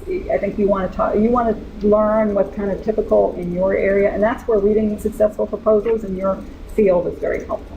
Let's see. I think did you guys already give us a rating and on 1B? What did you guys rate it? Very good. And good. Okay. And so, what did you like? Why was 1B better than 1A? I think one of the things about 1B, you knew it was a career development plan, which you didn't know from 1A. Mm-hmm. So I think the first 4 items in that summary, that was helpful to me. That was a good organizer. Anybody else have anything that really stood out? Yeah. They made mention of underrepresented groups and diversity initiatives. Yeah, which is a big part of the review criteria for this particular program. So yeah, that's a good point. That, if it says in the review criteria, you want to address it. Anybody else? So yeah, I mean, I think that the big thing is when you were reading this, after you read the first page, did you kind of have an attitude about the proposal? I think that that's a big thing. I mean, as a reviewer, you're reading this and you're really already tired, and this might be the 4th or 5th proposal that you've gone through and stack. And usually at the end of page 1, you've already, you may not have made up your mind, but if you don't like that first page, this person has already dug a hole for themselves that they're going to have to climb out of. So that first page is really important. And you want to cut to the chase on that. So we'll talk a little bit more about that in a minute. Yes? In your experience, I'm speaking of specifically with NSF proposal, in reviewers that you've talked to, are they doing the summary page with intellectual merit, broader impacts, and kind of getting that initial feeling and then diving in? Or are people just get to the meat of it and get it over with and move on? Have you found any, because it changes how you would set up. So you're saying do they read the summary and then go right into the project descriptions? Yeah. You're saying, I have asked a lot of reviewers that, and I get a split. Some people read just the summary, go through, read all the summaries in the stack, and then go back and read the project description. So I recommend that for the project description, you write it as if they haven't read the summary, even though you don't want it to be exactly the same. But I wouldn't assume they've read the summary right before, and I would go ahead and write it as a standalone document. But I guess that wasn't exactly the question I was asking. I guess what I'm getting at is, it would be tempting as a reviewer just tonight to look at the summary and get into the proposal. Right? Because why read the summary and then do the whole thing if you're going to review the whole thing anyway? Most people, right? The summary is really... Is that the first, is that in reviewers? Yeah, you want to read the summary because you want a sense of the whole thing. In fact, because then you know how to read the whole thing. Yeah, and in fact, they may even kind of sort of based on that. Sometimes they'll look through the summary. I want to read this one because I'm interested in the summary. So the summary that's your first impression. It's really When I read important. the spin doctor thing, I was thinking that, in our table talking about it, it's really technical. And as a reviewer, even if I knew that jargon, it would probably turn me off a little bit if I didn't see some. It didn't convince the reader of the importance of the work unless you were very narrowly specified in that. So, is there a sense that the summary could do a really good job of setting up the overall picture to get the person interested, or do you need to drill in and get that depth in a paragraph? Usually in the summary, you need to get the objectives, the outcomes, the approach. So you don't have a lot of room for it, like setting up the problem. Mm-hmm. So it really is. This is what this is about. And you don't usually have a chance to get into that until the program description, and usually, so this is something that you might use now in NIH. They use that even during which study section to put you in. But for NSF, you really do, I think, for the summary, have to cut to the meat of it and not have a lot of the description of why or whatever for it. But it can vary, and reviewers can vary. But in general, I think that's the way it's supposed to be required because it's so limited. In fact, you probably know NSF has changed the way their format, and so now a big mistake now. So for those of you who are going to NSF, is they're requiring 3 sections on the summary, and the first one is an overview section. And the overview, a lot of people that I'm reading their proposals, is an introduction. They're saying, oh yes, many people are worried about, don't know anything about spin and this and that. And that's not what they want. They want to know, what are your objectives? And what's your approach? And that's what they're telling you in there. And so you got to do like this, jump right in and tell them that stuff, and save the kind of the background stuff and the motivation for your project narrative, your description. So anyway, I think that's, again, it's really all about your idea and the quality of your idea, but you have to have that. But you can take a great idea and you can totally mask it with bad writing. So when the next we're going to talk about actually writing your proposal and common mistakes. And that's not to say, I'm focusing on that because I'm assuming you all have great ideas. So, that it's not to say the idea is not important, but you got to have both a wonderful idea and you have to write it up well. And so we're going to focus on that writing piece next. Okay. All right, so again, I think we've already said this. Remember, these are retired people. They may be they may be exactly in your field, but it's amazing how often people will get back reviews that it's like clear the reviewers just missed the main idea. They had, they were totally off base. And a lot of that is because what you wrote was too hard to follow. And so it's really, you have to make it easy to follow because they're tired, they've read already 3 or 4 proposals before yours, and if you're not, and they're not going to read anything twice. And in fact, I've talked to people who've reviewed a lot, and they said the thing they hate most is if somebody tries to make, or if reading a proposal makes them feel stupid. Because that's just, if they're well known in their field, they know they're not stupid and they're not going to go back. So clarity, simplicity, all that stuff, being easy to follow is really, really important. And it's funny because I have talked to some kind of newer people writing proposals, and they say, but if I make it too simple, it'll make it seem like I'm not doing good science, it's too easy. But it's like, no, make it as simple as and easy to follow as you can. And follow the directions. Like I said, if a solicitation calls for things in a certain order, that's the way you need to do it because they are sitting there looking for those things in that order. Make it easy for them to find things. Make it accessible. And the big thing is put the main idea or conclusion up front, and then expound on it. Okay. And I think we've already talked about subheadings. If you use those bolds and italics judiciously, it really does help, I think, you generally, because it helps them find the main idea, and particularly when they're going back trying to review your proposal and defend your proposal in a panel. Okay, so you look at this, it's 2 a.m. You open the proposal. How do you feel about that? Yeah, you're like, all right, they haven't read a word yet, and there are no real words on there. But you're like, oh my gosh, how can I get through this? This is not going to be helpful to you. But if it looks like this, how do you feel? Yeah. So my background's engineering. I work with a lot of engineers, and we're not really well known for our style and panache. And I know several engineers who think that formatting is for sissies. But it's not just about superficiality. It's about being able to understand things. If you can know where somebody's going by the headings and by having a good, well-placed figure that actually communicates something, it really makes a huge difference. And whether somebody who's reading this at 2 a.m. follows what you're thinking, what your ideas are. And most of you probably have pretty complex projects that you're going to have, a lot of complex ideas, maybe a very involved, methodology. Making it easy to follow with all this kind of formatting, listing things, it makes a huge difference to the reviewer. All right. And writing, the style that you write in really makes a huge difference too. As I said, reviewers will not go back and reread a sentence. So here's one, this is a typical, I wrote this myself, but this was after reading a proposal that did this a lot.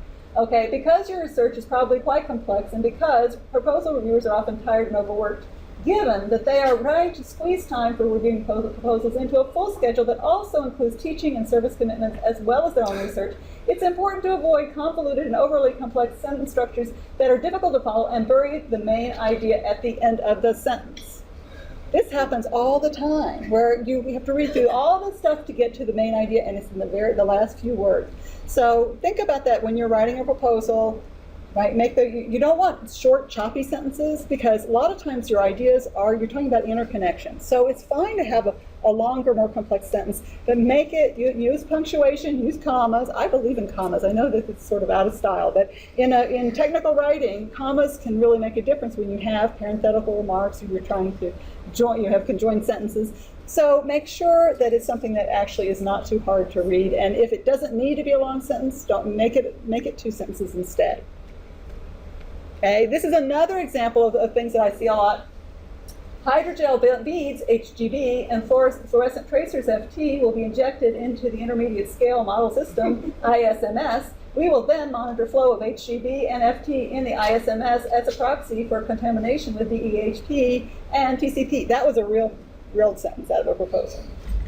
So, acronyms. Do you really need to have these acronyms? I mean, obviously some are standard for your field. Use those. If there's some, a long kind of clumsy term that you're going to use over and over again, that's fine. But if you're only going to use it a few times, or if it's really not that long, don't use an acronym. And if you use an acronym, particularly a lot of times people will do this for institution, like I'm in this certain center, and then they use an acronym that's only people in their institution know.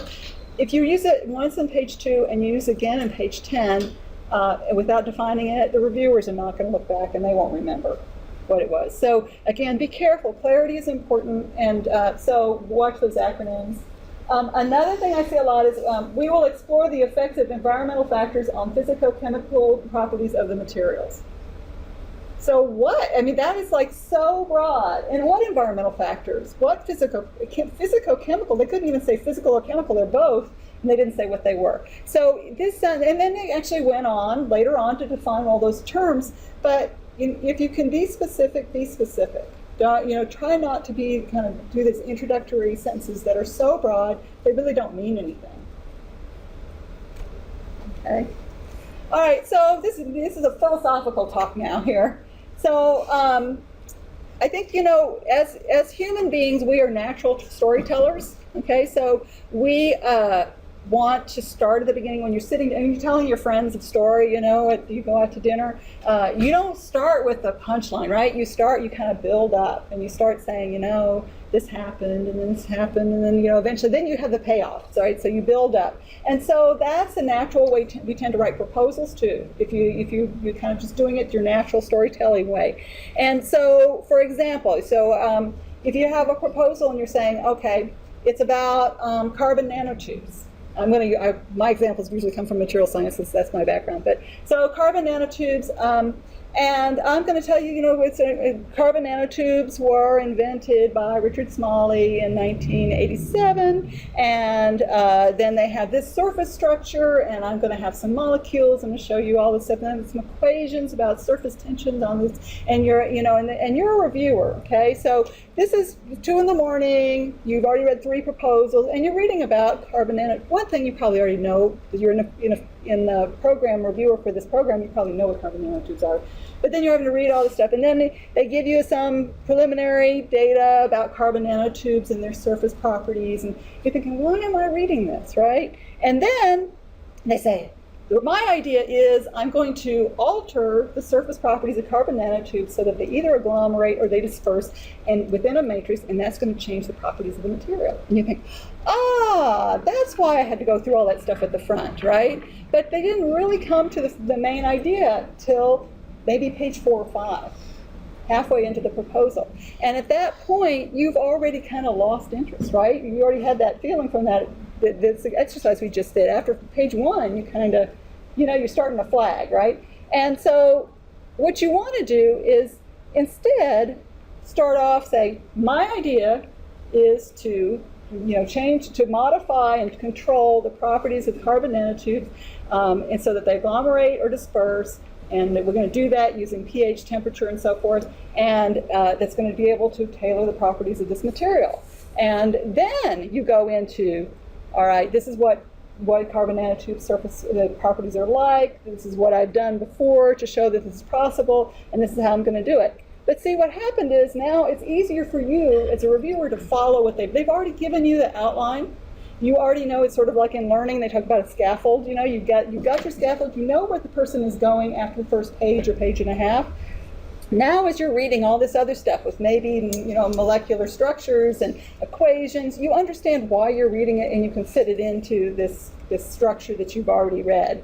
And the other thing is, you've already gotten excited after reading that first part. You go, oh, that's a great idea, you know. And so now you kind of already formed an idea, and then you're going to read about it to figure out, well, can they really do it? Do they really have the data to show that? But you've grabbed them already at the beginning, and I think that's what you want to do with a proposal. So we've already talked the summary. So I think that with writing an introduction and overview section, putting that in that maybe for an NIH, it's really your specific aims. You're actually putting a lot of that in there.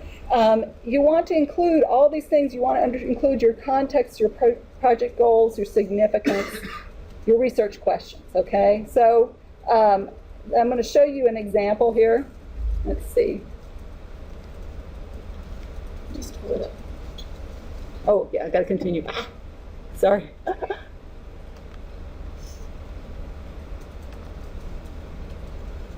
Okay, so this is from that proposal.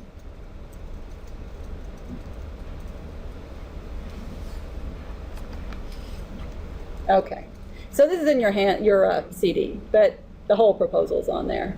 But you can see what he did was he started off with the ultimate goal was, and then he talks about what his idea is, gave a real quick overview of the approach, has a nice graphic. This is all on page 1, shows aggregated versus exfoliated, talks about what the research questions are, and that's important. You know, that's one thing that for NSF and NIH, those research questions are really important. I think for NIH, those of you, you know you have to have a specific aims and you have to have hypotheses. For NSF, sometimes people forget that, particularly those of you who are more like in the engineering side. You have to have those research questions. It can't just be, I'm going to develop a new widget that can do X, Y, Z. It's I cannot develop a new widget right now because I don't know X, Y, Z, and this is how I'm going to find out. So he has that. And then when you go to the next page, talks about the significance. See, this is where I think, bolding helps. You can go right to the objective, the significance, what the novelty of the approach is, what the outcomes are going to be. All right? And so that's the first page and a half of the proposal. Now it goes into all the detail, but you've already grabbed the reviewer. They've already understand where you're going, and hopefully they're very excited. And that's what you want to accomplish with that first page or two of your proposal.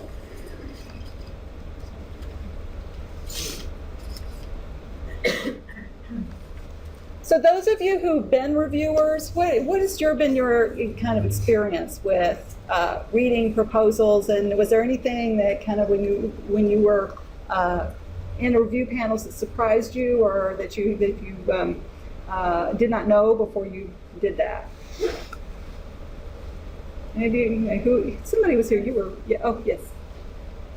Oh, I was just going to say it makes it so much easier when they have it well organized, aligned to the RFP. So whatever the guidelines are, if you can just match them up seamlessly so the headings match and everything, versus someone that kind of does their own thing but still accomplishes all the requirements, but it's kind of their own style or own framework, and you have to go and find the different components of the RFP on your own. It's a lot more taxing on the reviewer.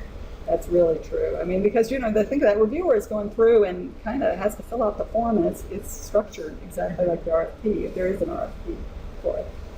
I haven't sat on handles, I've just been an extra reviewer. But same thing, formatting helps tremendously. And also, the proposals I've looked at where if the methods are too varied, like if you spend too much time setting up your problem and the details kind of get lost, it's really hard to judge whether or not the person can actually accomplish something.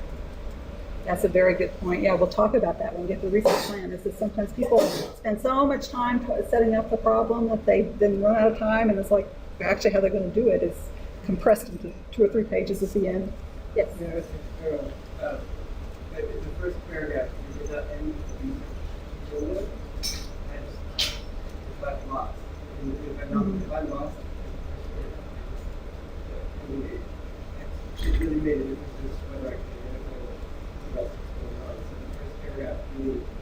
I'm not busy, I didn't have 50 of them, I just had 3 or 4, but still, that do that. That's great. Yeah, and we're going to talk about the first paragraph next, so that's a great setup. Anybody else? Yes. I wasn't an external recruiter, I was an internal recruiter. If there was a criteria that was required, you could tell it was an afterthought. They just put it in at the end. It's like, they just forgot about it, they just stuck it in. Maybe you could tell. Yeah, it's almost like, oh yeah, I'm going to say I'm going to do this because you told me I had to. Not very convincing. Yeah, and that happens a lot with NSF proposals because they have the diversity and broader impacts requirements. And some people are like, well, I don't really want to do this, but I will put a paragraph in at the end, and it really does come through that way. Okay, so talking about some more common mistakes, okay? A big common, so now we've talked about, kind of that introduction overview. Now we're going to focus in on that first paragraph, okay? Okay, so let's say you're a reviewer for Department of Energy for a biofuels program, okay? And you got 4 proposals you're going to review this evening. You're sitting down, okay, and there you are again. You're in a bad mood already. Okay, so the first proposal starts, okay, the U.S. is facing a critical problem with its energy supply. Biofuels offer a great promise as a renewable, sustainable alternative to petroleum products. Is this a surprise to you? You're reviewing for a biofuels program, right? You're a biofuels expert, probably. No, okay. All right, go to the next one. Biofuels are an environmentally friendly and sustainable source of energy. Okay, so sounds a lot like the first one. Okay, third one. To meet the nation's energy needs, it is imperative that we develop new sustainable sources of energy. Biofuels have made large strides in recent years. That first sentence is really important, and did anybody grab you? I mean, there's nothing new in here, okay? So you're asleep, okay? So the next one is, a critical problem in making biofuels practical is making step X in the synthesis process more efficient. First sentence. Our proposed project will address this problem by using the following innovative approach. Man, grabbed you, right? This sentence could not have been in any other proposal, right? Or at least that's first couple of sentences. This is specific to that project. It's not a generic, motherhood and apple pie is wonderful, kind of thing. It's almost, some of those, proposals that start off that way are to me like throat clearing. We're getting warmed up, wait for me while I get warmed up. You don't want to do that. You want to grab them right at the beginning, okay? So the first sentence really needs to be specific. It should not really fit in any other proposal. And it needs to identify the kernel of your great idea within the first couple of sentences, okay? So if you're looking at your project narrative, okay, and you're looking at the reviewer's attention level on the left side, and you're looking at how far you are in your proposal, okay, the paragraphs, okay? That first paragraph, the attention level is going to be really high, that first sentence. And if you have a generic introduction and then a long, unconnected background that talks about it gives a nice literature review of the whole field, and then you get to the exciting stuff on page 3 or 4, your reviewer is going to be asleep by then, okay? Instead, if you get to the exciting stuff at the very beginning, first paragraph, you have a strong, unique introduction that's clearly about your project, not about the whole field, not about why biofuels are important to society, not about the problems with petroleum dependence, but about this synthesis step and why it's such a problem and how you're going to do something really different. That's going to grab the reviewer. And then you go on and you give a concise background, not about all of biofuels, not the whole literature about biofuels and all that, but about that synthesis step and what has been done about that. You hone in on your research question, not everything in the field. Your research question, what have other people tried to do and why it hasn't worked or how you're going to build on that. Okay? So I think that's one of the most important things. And when you think about it, you're in your whole proposal, you're putting your project in context. So you have your preliminary work, you have your funded project that you're asking for work, you have future work, and then you have the big questions. So you have to make sure that you hone in on your particular project, what's different about that, but then put in context of everything that your long-term research agenda. So I think the big thing to think about is what is the kernel of your great idea? Okay, and it can be different for each of you. So it could be that, you know, for a lot of people, it's what you're going to accomplish. Your questions you're going to, the actual new knowledge you're going to generate. But for some people, it may be that you're going to try a whole new approach. Maybe it's not just about the questions, but you have thought of a different way to do something. So that's your great idea. Or it may be that you are thinking about it, you're going to address a problem that nobody else has thought to address. And that's a lot of times in public health, and that may be an issue. Or maybe you have new tools or resources that you're bringing to bear on a problem that a lot of people have worked on. Or it may be that you're bringing together a team that has a new perspective. So that's what, so I want you to think right now about the project you have in mind. What is the kernel of your great idea? What is really the key that you would want to put in that first paragraph? And then I want you to find your partner and explain that to them.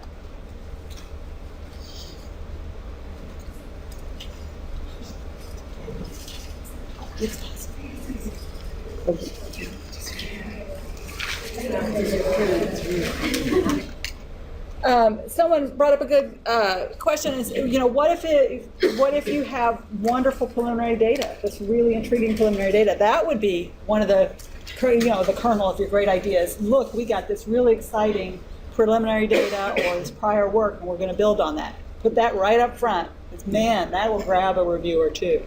I think this, so I'm gonna add that one to my list. Okay, so here's an example of one, and this whole proposal is on your CD, and it's also at NIAID website. They have a wonderful website. Great, you know, if you're going to NIH, all kinds of stuff. You've probably been on it already, but they have all kinds of toolkits for new PIs, and they have annotated R01s that were funded, and so this is one of those that I thought they did a really nice job. So this is the first paragraph of their specific aims, okay? So the first, you know, in the first sentence, okay, they says this project brings together skills of the laboratories at Cornell and Pennsylvania Medical Center to provide a detailed understanding of structural roles and structural variability. So, bam, right into their project, okay? And one of the big things about their project is their team. So they put that right up front, okay? The goal is right up front. They explain who the team is, the significance. These are fundamental problems that apply to all human animal viruses, where the capsid must protect the genome and the environment, interact with those molecules, etc. So they go right in there. So before they even list what their specific aims are, they give you a nice capsule of what is really great about their proposal, and they jump right into the meat of it. And so it just grabs you as a reader. Okay. This is from their example of the case of nerves. Okay. So again, in the actual proposal, that you know, so what they have there is what was funded, and it was, you know, again, the first sentence. I am writing a case of nerves, a book, right at the beginning. That's the goal. They talk about the significance. They talk about the overarching goal, okay, of what they're doing, and they provide context of what they're doing. So again, it's and this is not an easy thing to do, to put all this stuff in one paragraph at the very beginning. I mean, that's why you have to go through a lot of drafts, because it is hard to get everything, to distill it down to what's the essence is of what you're proposing, and put it in a nice readable form at the beginning. And so that's why you want to go through a bunch of drafts. Okay, I'm going to just go back. You need to understand the terminology. So for those of you who are going to NSF, they have these various things. I think it's a good example, and I know a lot of you are going to other funding agencies, but I think, so they tend to have like an overarching goal, which is like the big long term, that big long arrow is showing, and then they tend to have project goals. That's what you're going to actually try to accomplish in the project that you're being funded for. Okay, then they tend to have objectives, and the objectives are the specific things you're going to accomplish in order to reach your goal. Then they may have tasks, which are really your action items. So, and that's just one way that a lot of people at NSF do it. At NIH, they have their specific aims, and a lot of times they have the hypotheses, they have objectives. You can figure out what terminology, one, that's what's kind of common to your field and to the funding agency, but also just be consistent. Okay, so what I find a lot of times is people say the goal of my project is, And then 2 pages in, the goal of this project is, and it's different from the goal at the beginning, and then the objective of this project, and then it's the same as the goal. So just figure out what your and you do really kind of need some structure. As we were showing, we showed that logic model and everything. It's complex. So you want to come up with really clear goals or specific aims, hypotheses, objectives. And when you repeat them verbatim. Don't change them around because you'll confuse the reader. Okay, so when a lot of times if I'm reviewing or reading through a proposal, if I see an objective, I'll go back up the front and make sure it's great worded the same way, because you can have a kind of a creeping objectives, or you can have additional goals that keep getting added through the whole proposal, and that really will confuse the reader. Okay. Then you have their significance. So these are all things that you want to cover pretty early on. This is really key to the proposal. If you're not going to make a significant difference in your field, then why should they fund you? So you really want to discuss that. NIH has a dedicated section for it. A lot of other proposals is sort of up to you where you put it in, but put it up front. And you need to make it really clear how things are going to be changed by your project. And of course you have to connect it to your funder, their priorities and their mission. Okay. A common mistake people make is that they say things like, this research is transformative.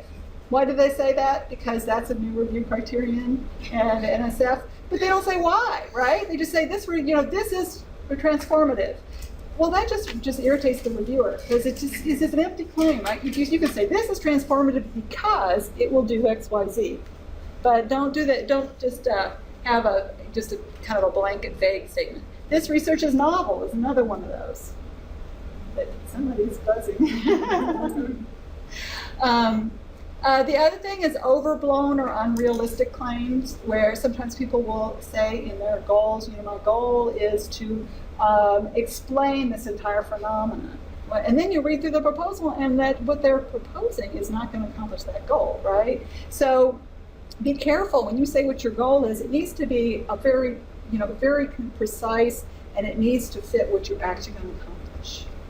And then the other common mistake people make is a too narrow discussion of significance.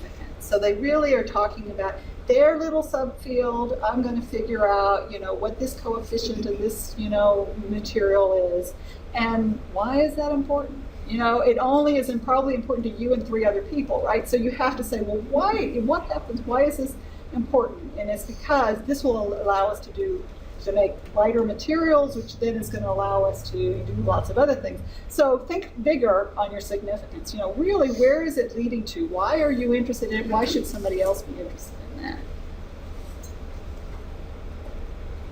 Okay.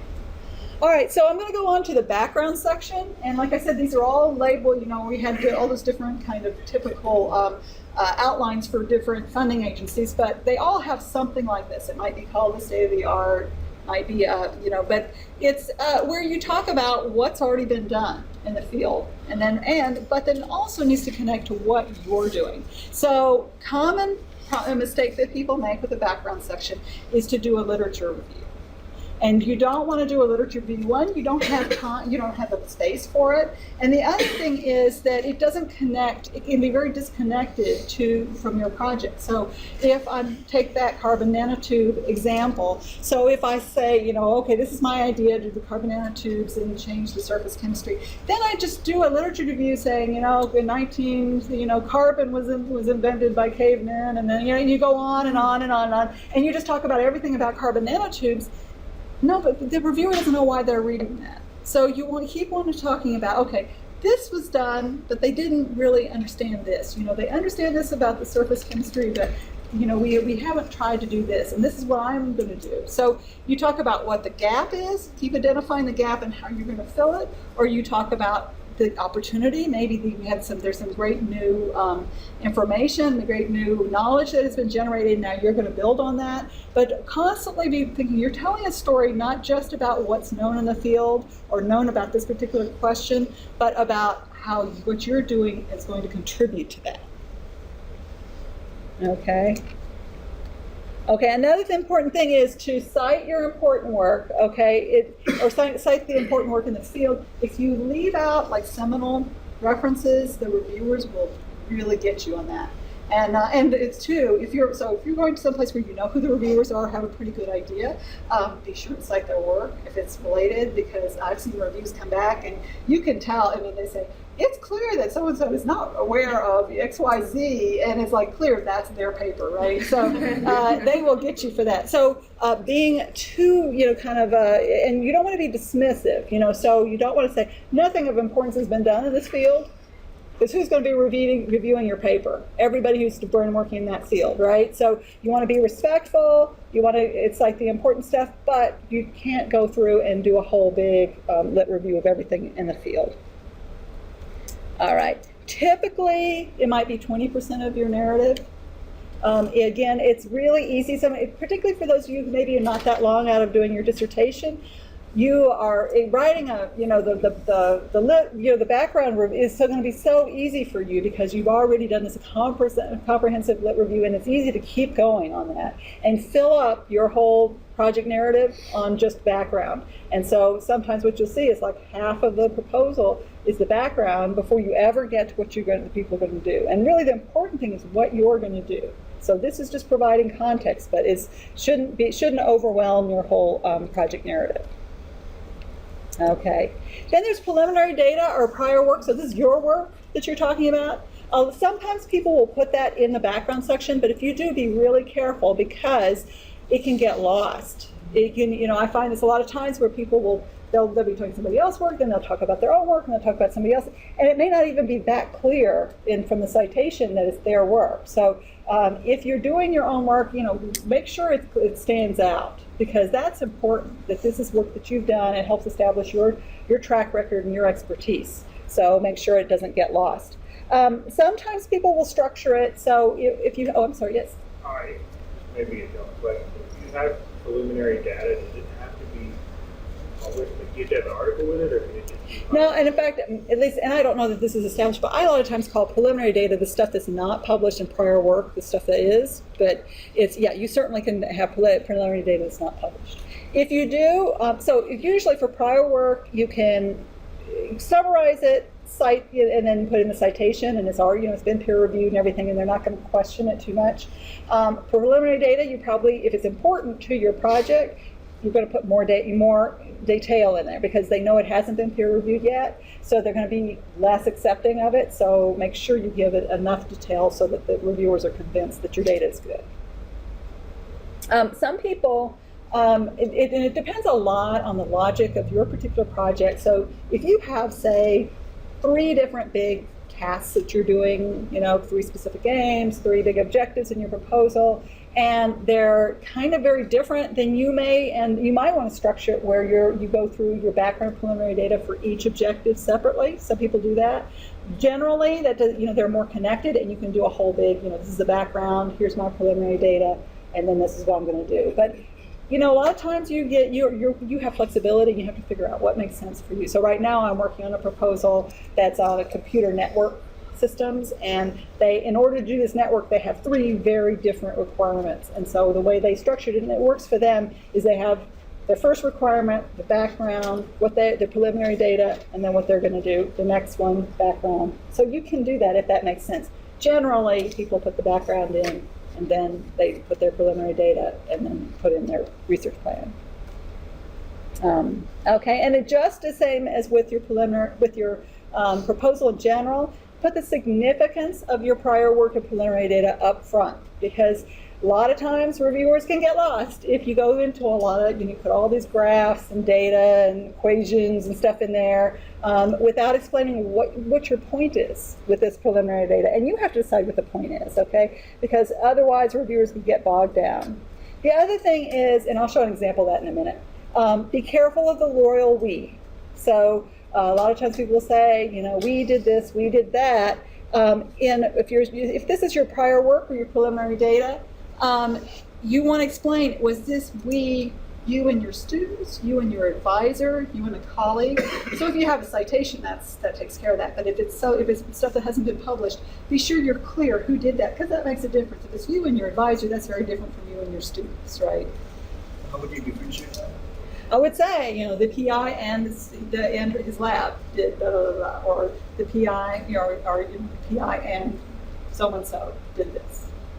But I wouldn't just say we, because it can be very confusing for the reader. Unless, like I said, if you have a paper and it cites the authors, then you're fine in that case. Okay. Oh yeah, I have this example.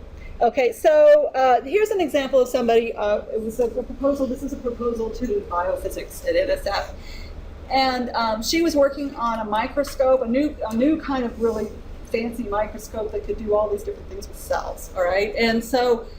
She had all these images and stuff, and it was really, you could go through and you just kind of, what is she, why, it was really important for her to show this because it showed what she was doing was really feasible, but it was hard to follow. So what she ended up doing is putting this paragraph at the beginning, and it says, okay, a number of preliminary studies performed by the PI in her lab demonstrate the feasibility of the project.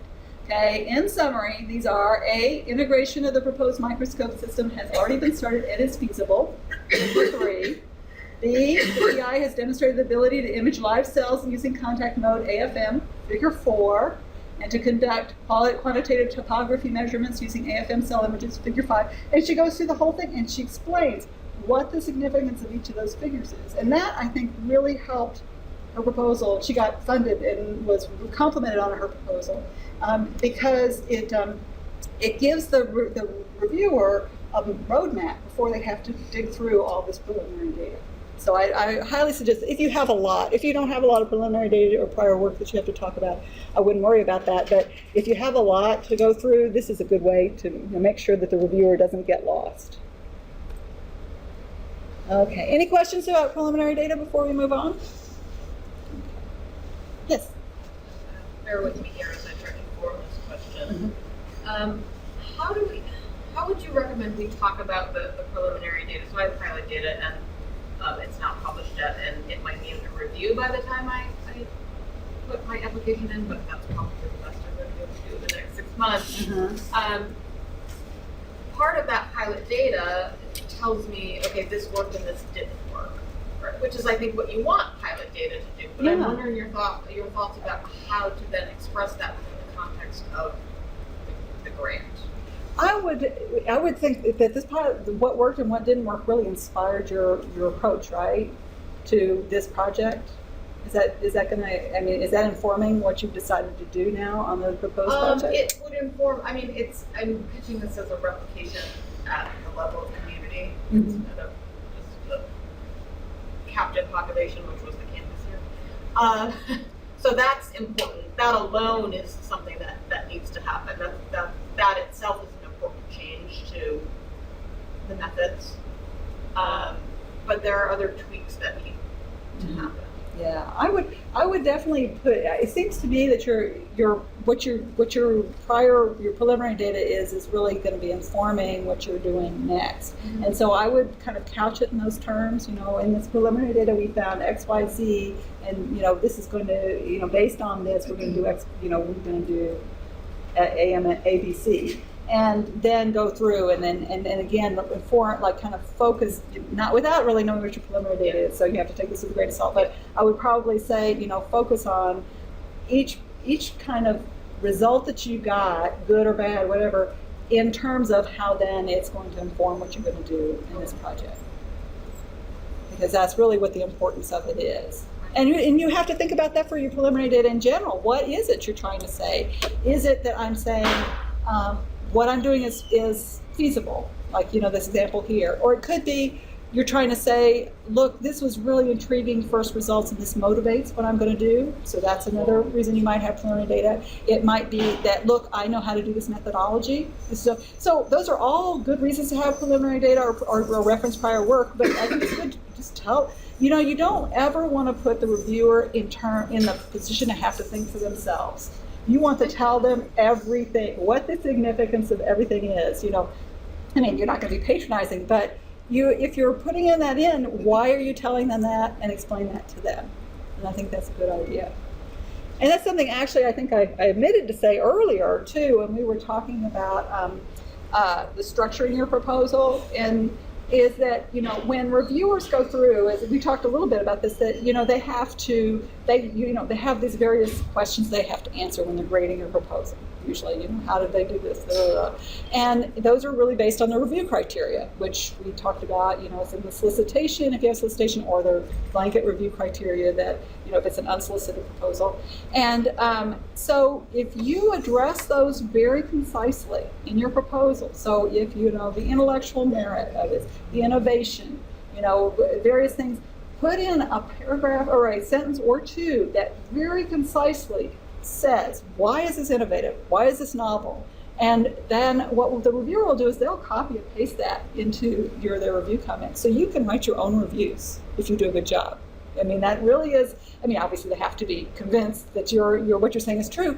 But in general, what sometimes happens is, so for example, a lot of proposals to basic research agencies want to know what's innovation. Why is this innovative? Why is this novel? And I can read through a whole proposal and never find a statement saying, why is this novel? And I say, well, you don't ever say why it's novel. It's everywhere. It's through the whole 12 pages or 15 pages, right?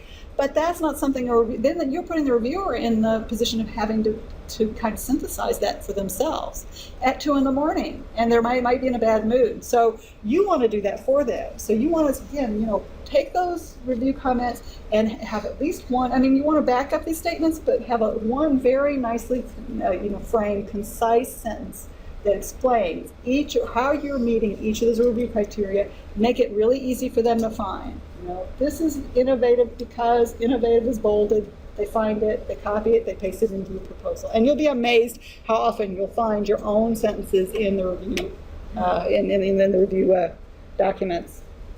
Okay, so now this is really the meat of your whole proposal, is the project plan or your experimental plan, depending on your field. You know, what is it you're really going to do? Okay, so this is sometimes where PIs will they've done a great job up till now. Boy, this is exciting. It's a really interesting idea. You know, they've talked about the literature. It's clear this is going to make a big impact in the field. And then they get to this part, and it's like all this kind of hand-waving. It's very vague. It's not clear how they're going to actually do it. And they may only have 2 or 3 pages left, you know, and they kind of rush through it. So this is really where you're going to, the reviewer may be on board up to this point, but this is where you can knock them off the train, okay? So they're really going to be looking here to see, are you going to be able to accomplish what you said? And so you have to have a plan. And this is true whether it's an NEH book proposal or if it's, even if it's just going to be short, you have to tell them exactly how you're going to do it. Now, the level of detail will vary depending on the agency and the amount of pages you have, but you still have to have a step-by-step plan. So you have to talk about your goals, and then you have to think, okay, if I got this money tomorrow, what would I do first? Then what would I do? If I'm talking to my student, I have a grad student who's going to be working in the lab with me, what do I want them to have done in 3 months? What do I want them to have done in 6 months? How will I know if I'm behind at the middle of year 2, right? So it needs to be clear enough that not just kind of a general discussion of your approach, but you have to have a work plan. And this is where you put that. Okay. Another thing is, as you go through this, I think it's a really good idea to if you have co-PIs or you have a team, to identify who's going to do what through your whole project plan. If you have a task, who's leading? Who's going to lead that task? Don't wait till the end to say that, but actually discuss. So-and-so is going to do this. They're the experts in this methodology.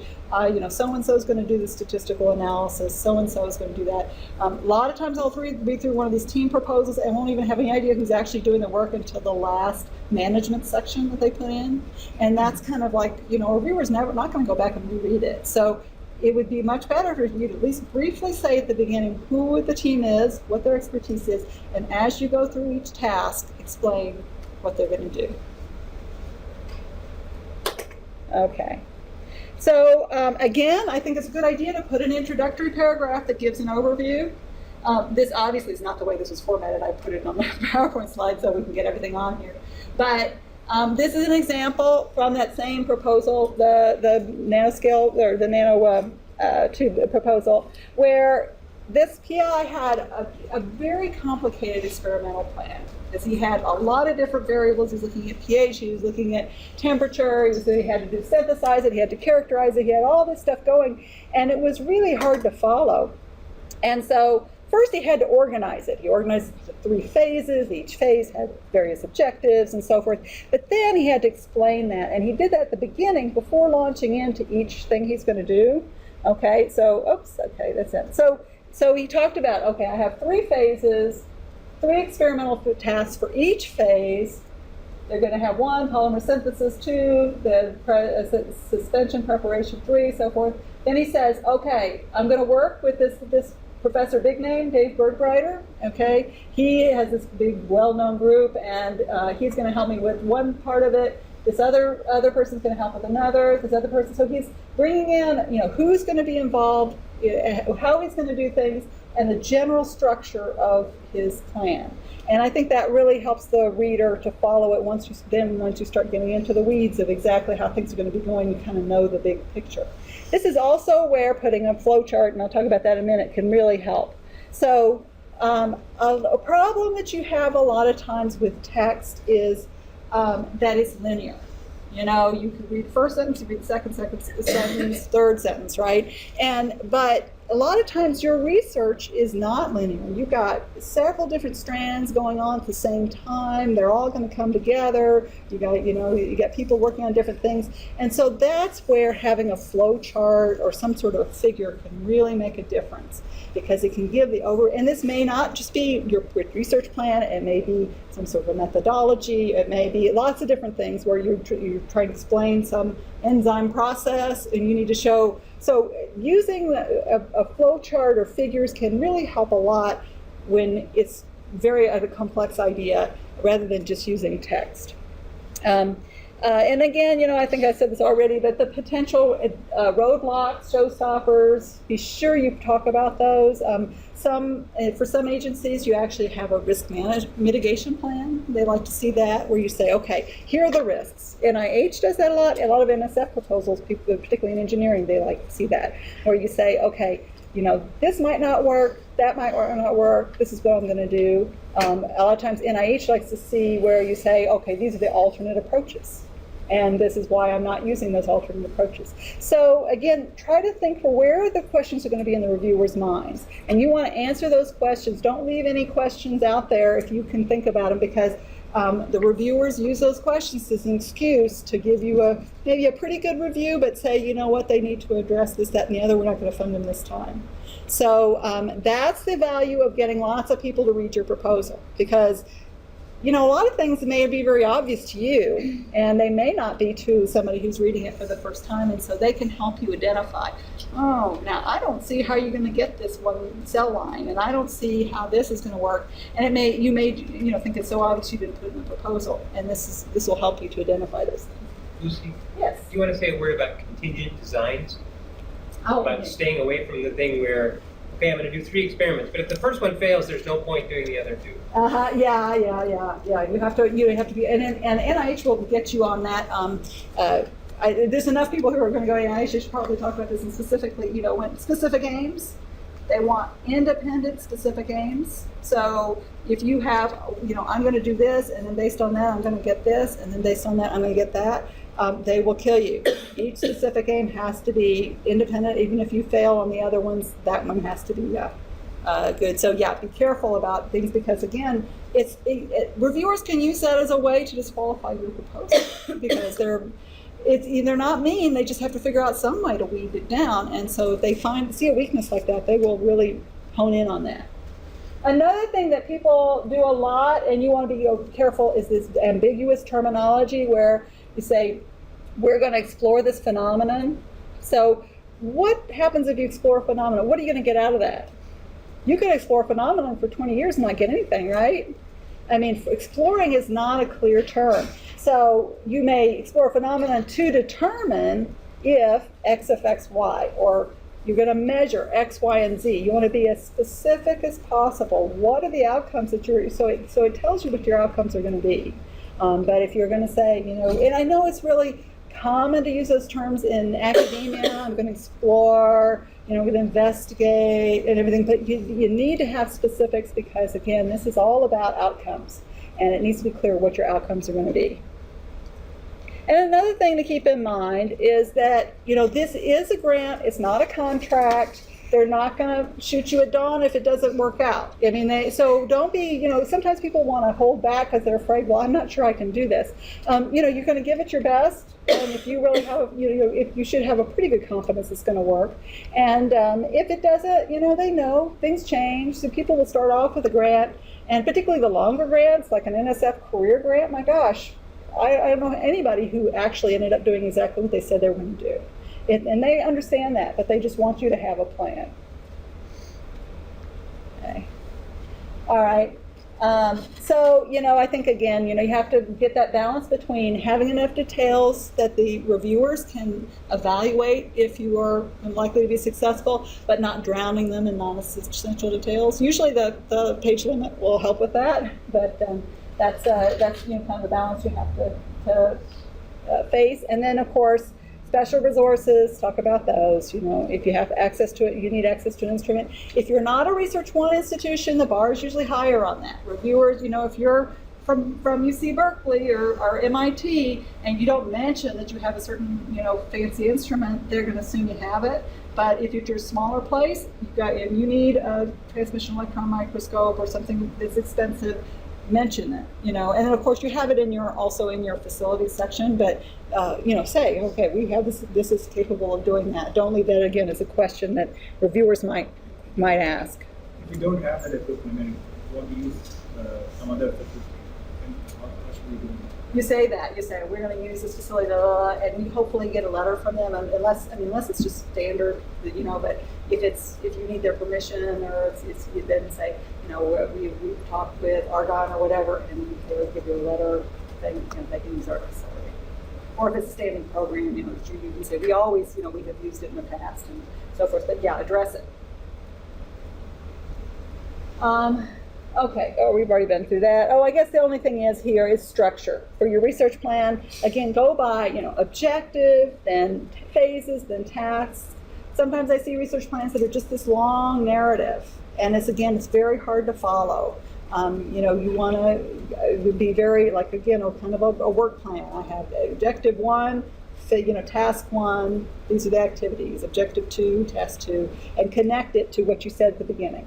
So it's same structure. If I have 3 objectives in my proposal, try to then connect your work plan to each objective and tasks under each one.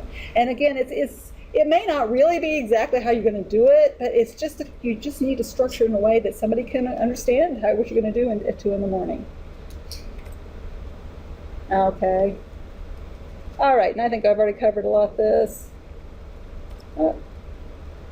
Sorry, I had some. Okay, so this is flow charts and schedules, sort of examples. Okay, so flow chart, you might do it this way where you have the 3 phases going up, or you can do it this way, with tasks and everything. But it's just a way to show how everything works together. And then a lot of times they want to schedule in milestones. I think this can be very helpful because it is a place that reviewers can skip to, and they can see everything you're going to do. Because you can kind of get lost if it's a complex plan. People can get lost and they can go right to the milestone chart schedule and see, okay, they're going to do this, that, and the other. In year 1, they're going to be done with this, year 2, and so forth. And so I think that's, again, a very helpful way to help reviewers through. And it's also important if you have a pretty ambitious plan and you are afraid the reviewers may question, can I get this done? Can she really get this done in 5 years? Having a schedule that says, look, I've really thought about this. I think I can get this part done in 6 months. I know I can get this done, and so forth. And even addressing it, you say, this may seem like a very ambitious schedule, but I've done this before and it took this long, or whatever. Justify your schedule sometimes. This is a common thing that they'll get after you on, particularly if you're a relatively new researcher, is scope. A lot of times they'll say, this is too ambitious.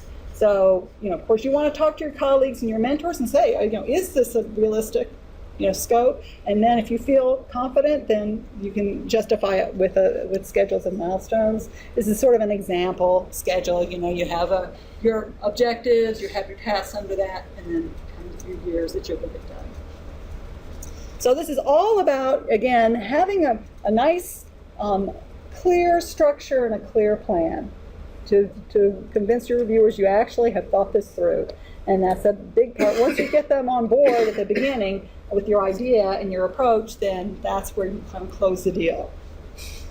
Okay, and so then these are all these other sections: management plan, risk mitigation. If you're at NSF, they need broader impact. You have education outreach, dissemination, all these things.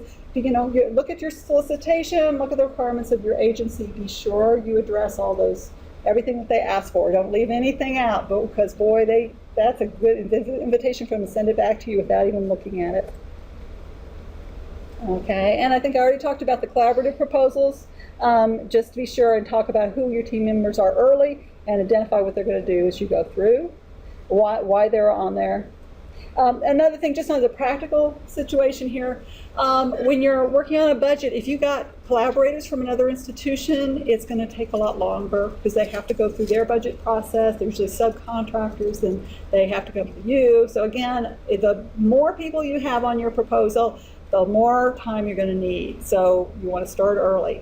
And I think another thing that's helpful when you've got a team, even if it's somebody at your own institution, is that the whole point of bringing a team together is that there's going to be synergy. But the tendency I see, and maybe it's because I think it's just it may be just cultural, but for different disciplines, but there tends to be, particularly among engineers and physical scientists, a tendency to want to actually do everything by email. So they'll just say, you send me your section and I'll stick it in here and I'll get my section and we'll just put it all together. And but where's the synergy in that, right? If you actually don't even talk to each other about what you're going to do. So I think when you've got a team, give yourself time for you guys to get together, bounce ideas off of each other. If they're in a different institution, you may have to do it over conference, call or whatever. But give yourself time to really get that synergy going, and it'll show in your proposal. Because if you're part of a team and you're just taking input from everybody else and sticking it in your proposal, it will read like that. Reviewers can see that a mile away, and they're going to say, well, if they can't even work together to write the proposal, how are they going to work together to actually do the project, right? And the big thing they're looking for, and they'll look for this in your management plan if you have to have one, usually you do in a team situation, is everybody going to take their money and go to their corner and do their own thing? In which case, why should they fund a team? They should just fund each of you separately, right? So you have to make a really strong case that as a team, you're getting that synergy, you're learning from each other, and now with so much multidisciplinary research going on, that's really a strength. I mean, that's what makes it fun. And so by giving yourself time, getting people together, scheduling meetings, more than, not just one meeting, but say, we're going to meet once a week to see how we're doing on this proposal and go through it, and make sure it's not a long meeting. An hour, somebody writes up what everybody decided to end, sends it out to everybody, get it done, then it really makes a big difference in the quality of your proposal. Yes. And this is NIH language, so I apologize. It's not applicable. Can you talk a little bit about your own thoughts about pros and cons of a co-I versus a consultant? Yeah, I think co-I really changes the scope of your project and your budget a lot more, I think. And it seems to me, from what I'm hearing, and this may be institute specific, that there's a little more emphasis. I mean, I know that they do fund co-Is all the time, but there seems to be a little more resistance to funding co-Is right now at NIH. And so I would say if you are if it's on the fence, if this is really more of a consultant, really more advising you, and they're not doing a huge part of the work, I would err on the side of a consultant. But I would certainly talk to your mentor about that, probably, because it's probably more institute specific, and so I'm not sure how broadly that. Has anybody else had an experience with that, with NIH and consultants versus co-Is? But and that's true with any team putting together. The more people on your team, the bigger the grant's going to have to be. and the more money you're going to have to ask for. So you want to make sure that it's appropriate for your program, and that they that you really can be competitive at the level, because very quickly you can get over $1 million, and so you have to think about that. But the other way it gets clear is when you write your budget justification. If that person isn't doing work equal to the to the PI, they're not a co-I, right? So if you're each taking on major chunks of the project, and that's really clear in your description on the budget justification. Why are we spending this much of this person's time on this project? If you can't justify it there, you can't justify the title for it. They're not just a co-I because they're a name. And that's certainly where NIH has started to say, you know what, we're tired of seeing the same names on here if they're not doing it. So I would work backwards from my budget justification and decide that way. If they're really just doing a piece of it, they're a consultant. If they're adding methodological sophistication, if they bring a particular population with them, but if they're doing a big chunk of the work, they're co-investigator. I think that's a great answer. Okay. Okay, so I'm gonna go through this, since we've already been at this for quite a while. I know everybody's getting tired, so stop me if you have any questions. This is probably stuff that maybe has already been covered by your sponsored projects people, but I'm going to kind of go at it more from a kind of the grants part, the narrative, kind of how do you tie this into the narrative part of it. So this is lots of different categories in your budget. Work with your sponsored projects folks. Talk to them early. The big thing, as I said before, is work in parallel with your project narrative, and make sure as your project narrative evolves, which it will, that your budget also evolves. Because sometimes what will happen in the last minute, you might add something. Oh yeah, I'm gonna do this extra bit. I'm gonna try this different test. I'm going to bring in a consultant or something like that, and you forget to put it in your budget, and that'll kill you. So. And that's definitely true for those of you who are going to NSF and you're going to do broader impacts. You're going to do some sort of outreach kind of activity. If you're going to be doing some stuff with the Society of Women Engineers, and they're going to host girls from the high school who are going to come in the summer, and you're going to do some demos and stuff for them. Be sure, if you need money for that, you need money for materials, whatever, be sure you put it in your budget, because the worst thing that can happen is you actually get funded and you don't have the money to do what you said you're going to do. Now you're out, you're a hat in hand going, oh, please, can somebody help me with this. What a lot of times will happen is reviewers will catch that and they'll say, this person's not really serious about this because they didn't put any money in for something. All right.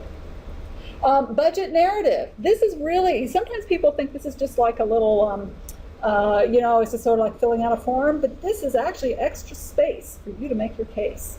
So I suggest putting some real effort into the budget narrative, because this is where you can have more time, particularly say you say, I have a grad student. You can say, oh, I'm just asking for money for a grad student. You can say, I'm asking for money for a grad student who's going to be doing X, Y, to Z tests and going to be going to this conference and going to be learning this stuff. We have 3 people on our team, on the budget. Well, this person is going to bring this expertise, that person is going to bring that expertise, so this person is going to be. You can put that detail in there, and that's actually a little extra room for you to make your case. So I suggest that if, for those of you going to NSF, if you're doing some outreach stuff that's logistically difficult, or say those of you who are maybe in public health, doing stuff where you're actually going to have to go out to a population, you're going to have to pay them, you're going to have to do all this sort of stuff. Putting all the logistics that are required, that connect to the budget in there, again, shows the reviewers you've really thought this through. That I'm going to pay each subject this amount. I'm going to have an interpreter who's going to cost this amount, and they're going to be doing this or that and the other. Again, it just shows a level of thought that really will, help make your case that you are likely to be successful. Some reviewers tell me that they look at the budget justification first, because they figure what you're spending your money on is really what you want to do and what your priorities are. Yes? Is the narrative really in the body of the paper, and then the chart of the budget goes in the appendix, or does that depend on the time? It's usually separate. So usually you have your narrative is really that discussion of what you're going to do, and then there's a separate budget, which is like a table, just numbers. And then your budget narrative or budget justification is where you actually describe why you have X amount for personnel. So it's, so the usually sponsored projects people will help you with that budget part, and then usually you would write the narrative part. And that's not part of the page limits, it's, that we talked about before. So yeah, so like that 12, so for NIH, the R01 is 12 pages, that doesn't count the budget narrative. There for NSF, same thing, it's all separate. But a lot of times they will, so for NSF, they have a 3-page limit for the budget narrative. So they do have a separate limit, but it's not part of that, the same one as for the narrative. Okay, and then all these other things, just be sure you remember all this stuff because it's easy to forget, and particularly if you're doing things last minute, which hopefully you're not. Okay, so you finished a draft, okay? The big thing is to ask other people to read it, lots of people, and give them time. I think that the best thing to do is ask them way early. So if you know that you're going to be doing a proposal in January, you might start talking to people now. Talk to your mentor, talk to them, say, I think that, I'm going to have a draft ready December 3rd, or I'm going to have a draft ready January 6th. Would you have time to read it and give me feedback within a week? And a lot of times if you ask early enough, the way the human brain works is we always think we're going to have more time later. So people are more likely to say yes because they think, January, I'm going to have all the time in the world. But if you ask them now for next week, they know they have no time and they're going to say no. So ask early and they're more likely to say yes. And then now they've committed and they're on the hook. Try to find people, who are going to kind of grumpy. Try to find people who are really going to give you some feedback. You don't want somebody who's like nice and they read, oh yeah, look pretty good. You want somebody who's like, oh, I hate this. They really kind of get you. They need to be specific, but get people who are really going to give you feedback. And it's better if they've been reviewers for the agency where you're going. But even getting people who just can read it for, does this make a case? That's good too. And to be willing to take some criticism. I think usually. When I find when I'm working on a proposal and send one out and I get back these criticisms, it always results in a better draft. And you may decide, well, something they said is inappropriate, maybe because they're not in your field, they just didn't understand something. The reviewers are going to understand, but that's fine. You don't have to take every suggestion, but having it raised as an issue will help. For those of you, if you end up working on kind of a larger proposal, a lot of times they'll get what they call a red team together, where you get several faculty all who sort of act as a faux review panel and will give you kind of review it as if they were reviewers, and that can be hugely successful. So if you if you end up being part of a team or you're going for a bigger proposal, that might be something to suggest if they're not already doing that. Do you ever organize red teams or? We don't do a ton of those big frontier centers or anything, but we have, and we do, and we use externals on revisions. So if you get decent comments back and it's worth a second shot, we'll get an external reviewer to look at that. Oh, great! And so then they should talk to you if that's in that case. That's great. And then remember, somebody might come up and get back and say this needs to be totally reorganized. So if it's only a week before the due date, that doesn't give you much time. So you probably want to. Make sure when you're doing your schedule that you're giving yourself enough time in case somebody says, it recommends really major changes, you have time to do that. Okay, so submitting your proposal, you guys all know how to do that, right? Work with your with your sponsor projects office, and they click the submission. Do it before the due date if you at all can, because things happen, and that way you get it done. Okay, so you put in your proposal. All right, now you sit there, right? You're waiting. 6 months comes around, 7 months, and this just drives you nuts, right? Okay, and while you're waiting, okay, they're doing their reviews. And so the review process, I always struggle where to put this in this workshop, because really you need to know what the review process is at the very beginning when you're actually starting to write your proposal, because you're going to write your proposal differently depending on the review process. And so the way to know about that is to know your agency, but also sometimes you have to talk to your program director to find out, because they may vary. So for NSF, they have usually standing panels, they have study sections, they have special emphasis sections. Some proposals are actually reviewed by the institute rather than the study section. So if it's a PAR, it goes back to the a lot of times to the institute. So knowing exactly who's going to be reviewing it will help, because you got to know who your audience is, right? When you're writing to an audience. Sometimes I'll have ad hoc reviewers. So ad hoc is the old term for that is a mail review. So where they're now it's usually on the internet on a website. MAIL. MAIL, yeah. Hopefully not MALE anymore. But they used to mail people their proposals to review. And if that's the case, if it's ad hoc, those people are going to be chosen because of their expertise in your particular field. So that's going to be a different kind of reader than a panel.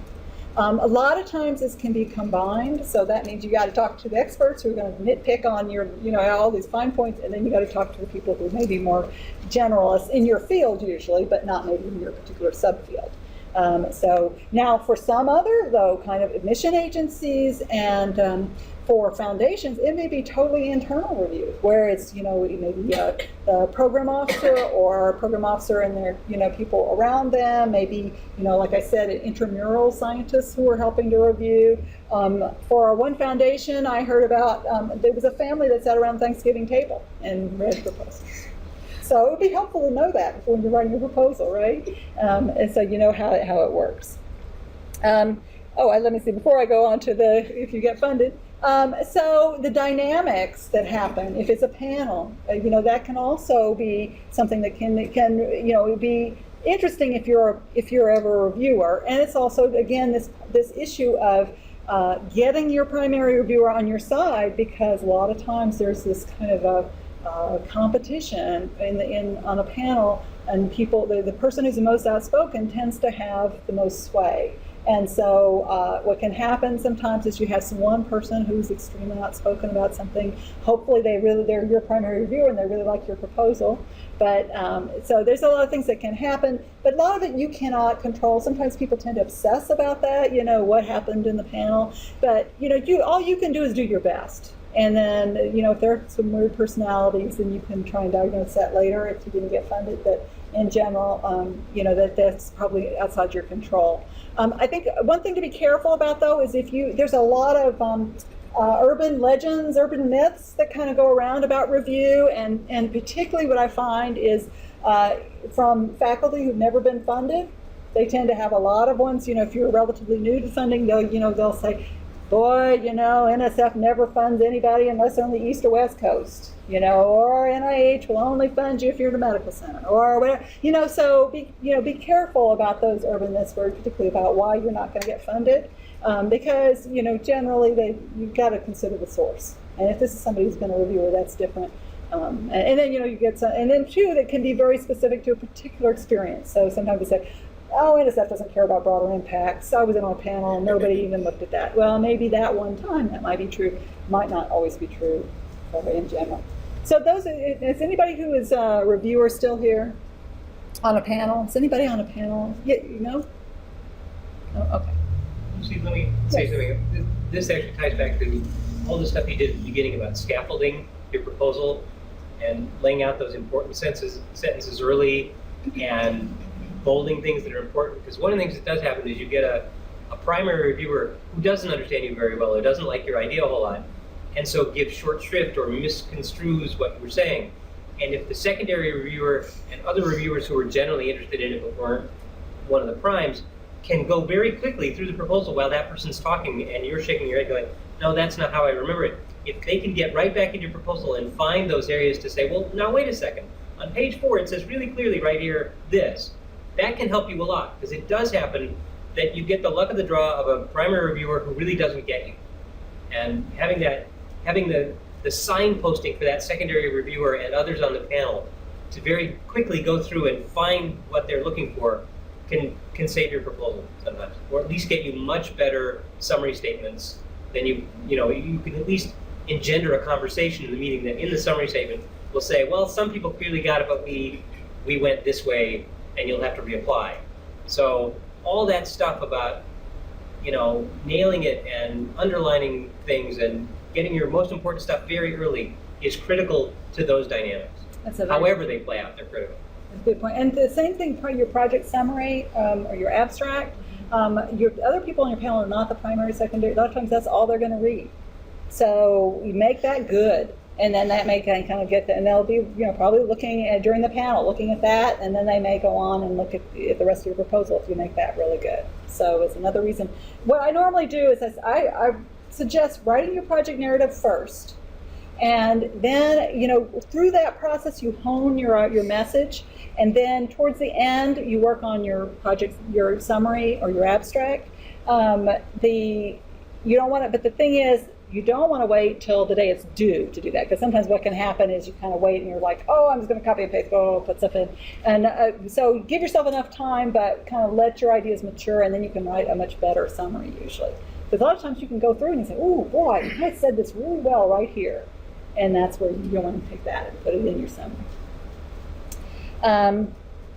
Okay, so if you get funded, celebrate, be happy.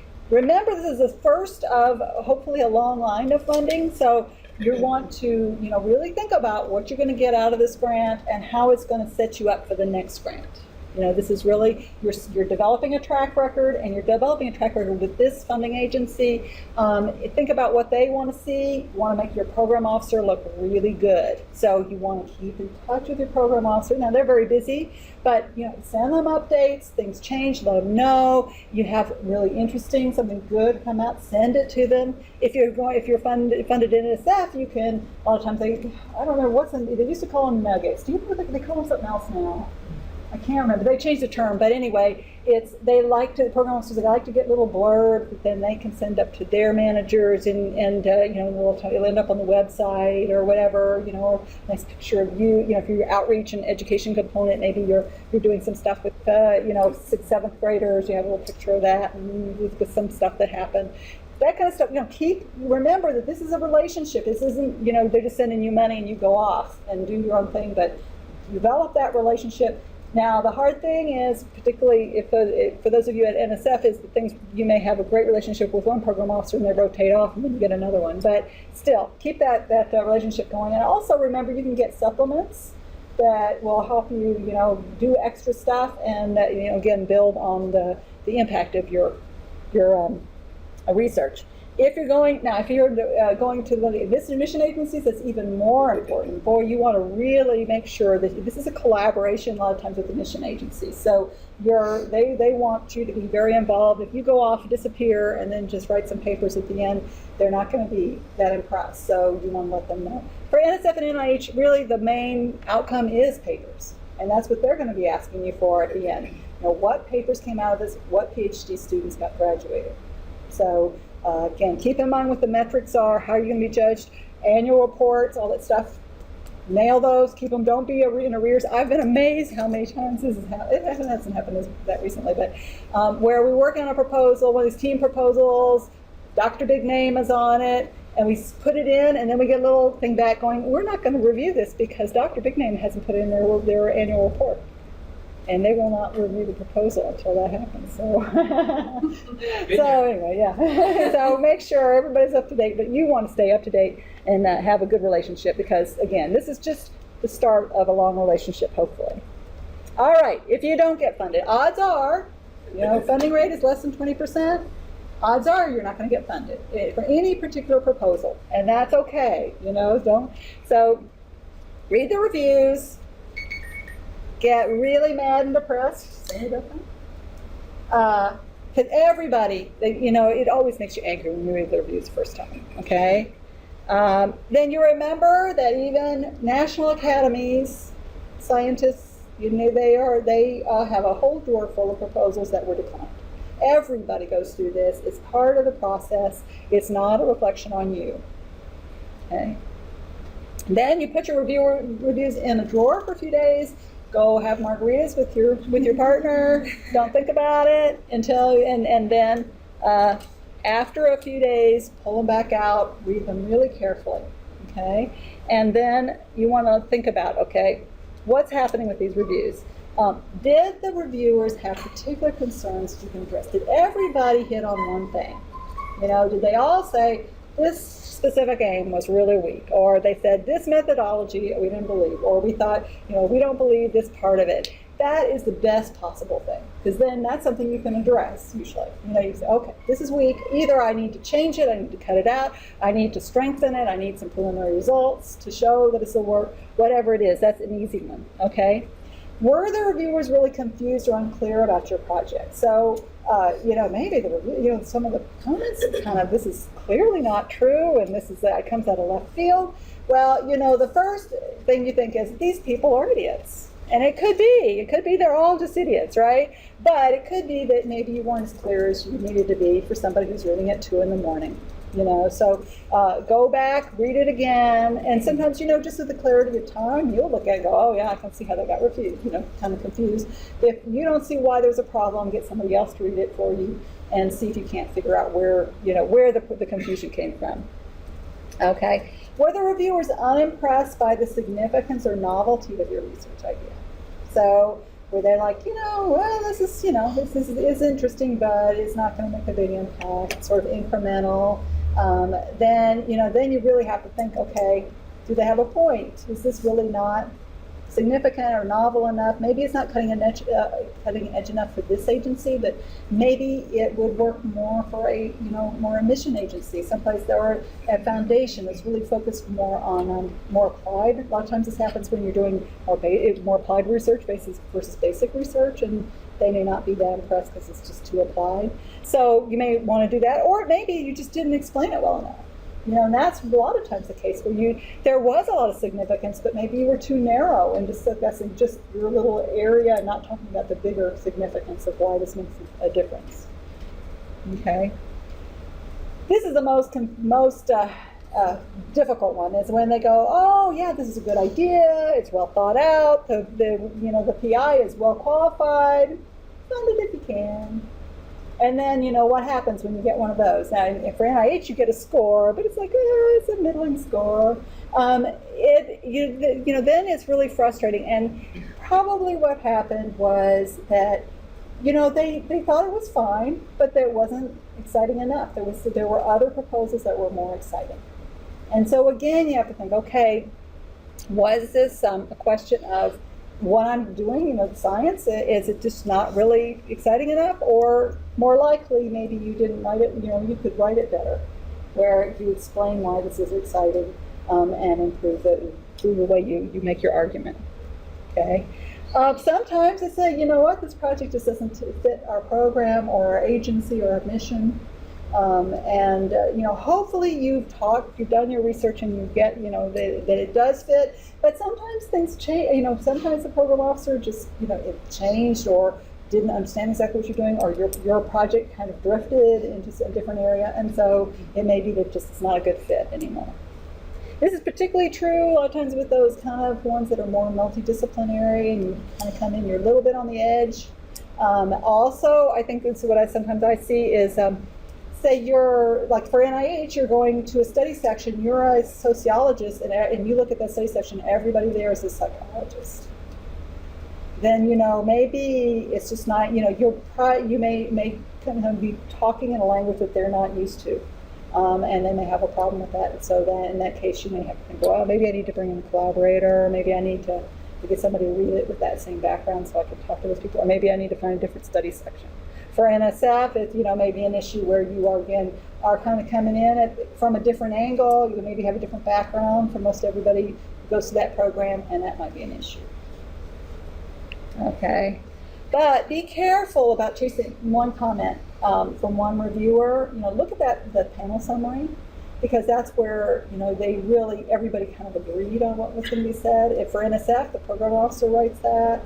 But in general, the person who's leading the panel, it will or the study section will be the person who's involved with that. And so, because sometimes you can have somebody who's sort of off in the field, and if you just chase that can be, it may be for NSF, you may have a totally different panel next time anyway. And for NIH, you may, that might not be your primary reviewer in the next round.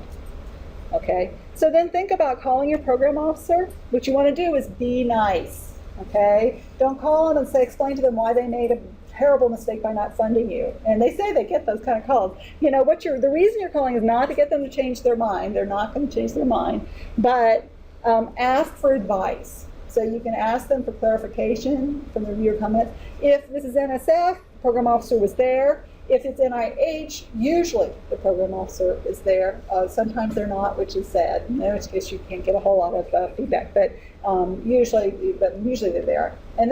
So they were there when they were actually doing the discussions, and they can tell you what happened. It could be they said, well, there was this one person that was really outspoken, or there was this, there were 3 proposals in this narrow little area. You all scored pretty well, but we really didn't want to fund 3. We were going to fund just 1 in that area. So it can be things like that. I know a lot of times for NSF, the program will say, you know what, you were the next one in the funding, and we just didn't make it through the funding line, and so just resubmit. Be sure and ask for advice, and then ask them, should I resubmit this proposal?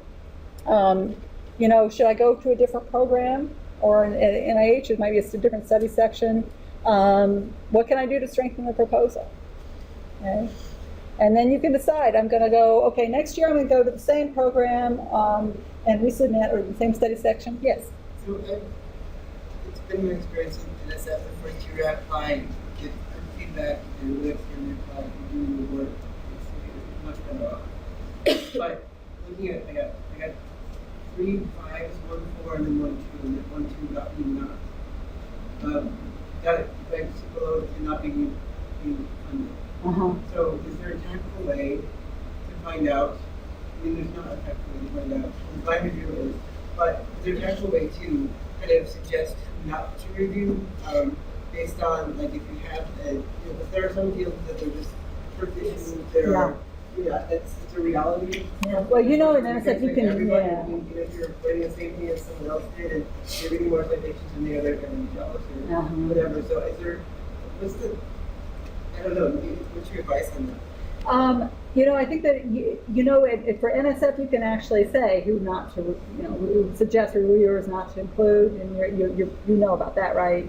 And so what you can do is, if you have particular people that you really suspect to be asked to review, and you know that, you're from the large end of the egg, and they're from the small end of the egg, factions, and they're going to give you a bad proposal, a bad review. You can list them, but you can't list everybody in the whole field, so that can be an issue. A lot of times talking to the program officer about your concerns will help, because they, you're talking about NSF, right?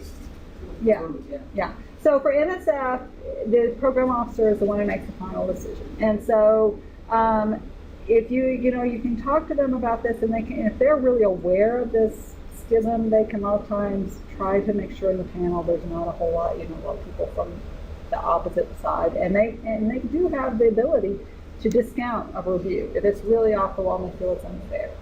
But in general, they don't like to do that unless they really have to. So definitely you can list, if you have 3 or 4 people that you're pretty sure would be asked to review, and they're really not going to give you a fair review because they're on the other side of this issue, put them in that, please don't. I don't want to have to do this, but I'm afraid that the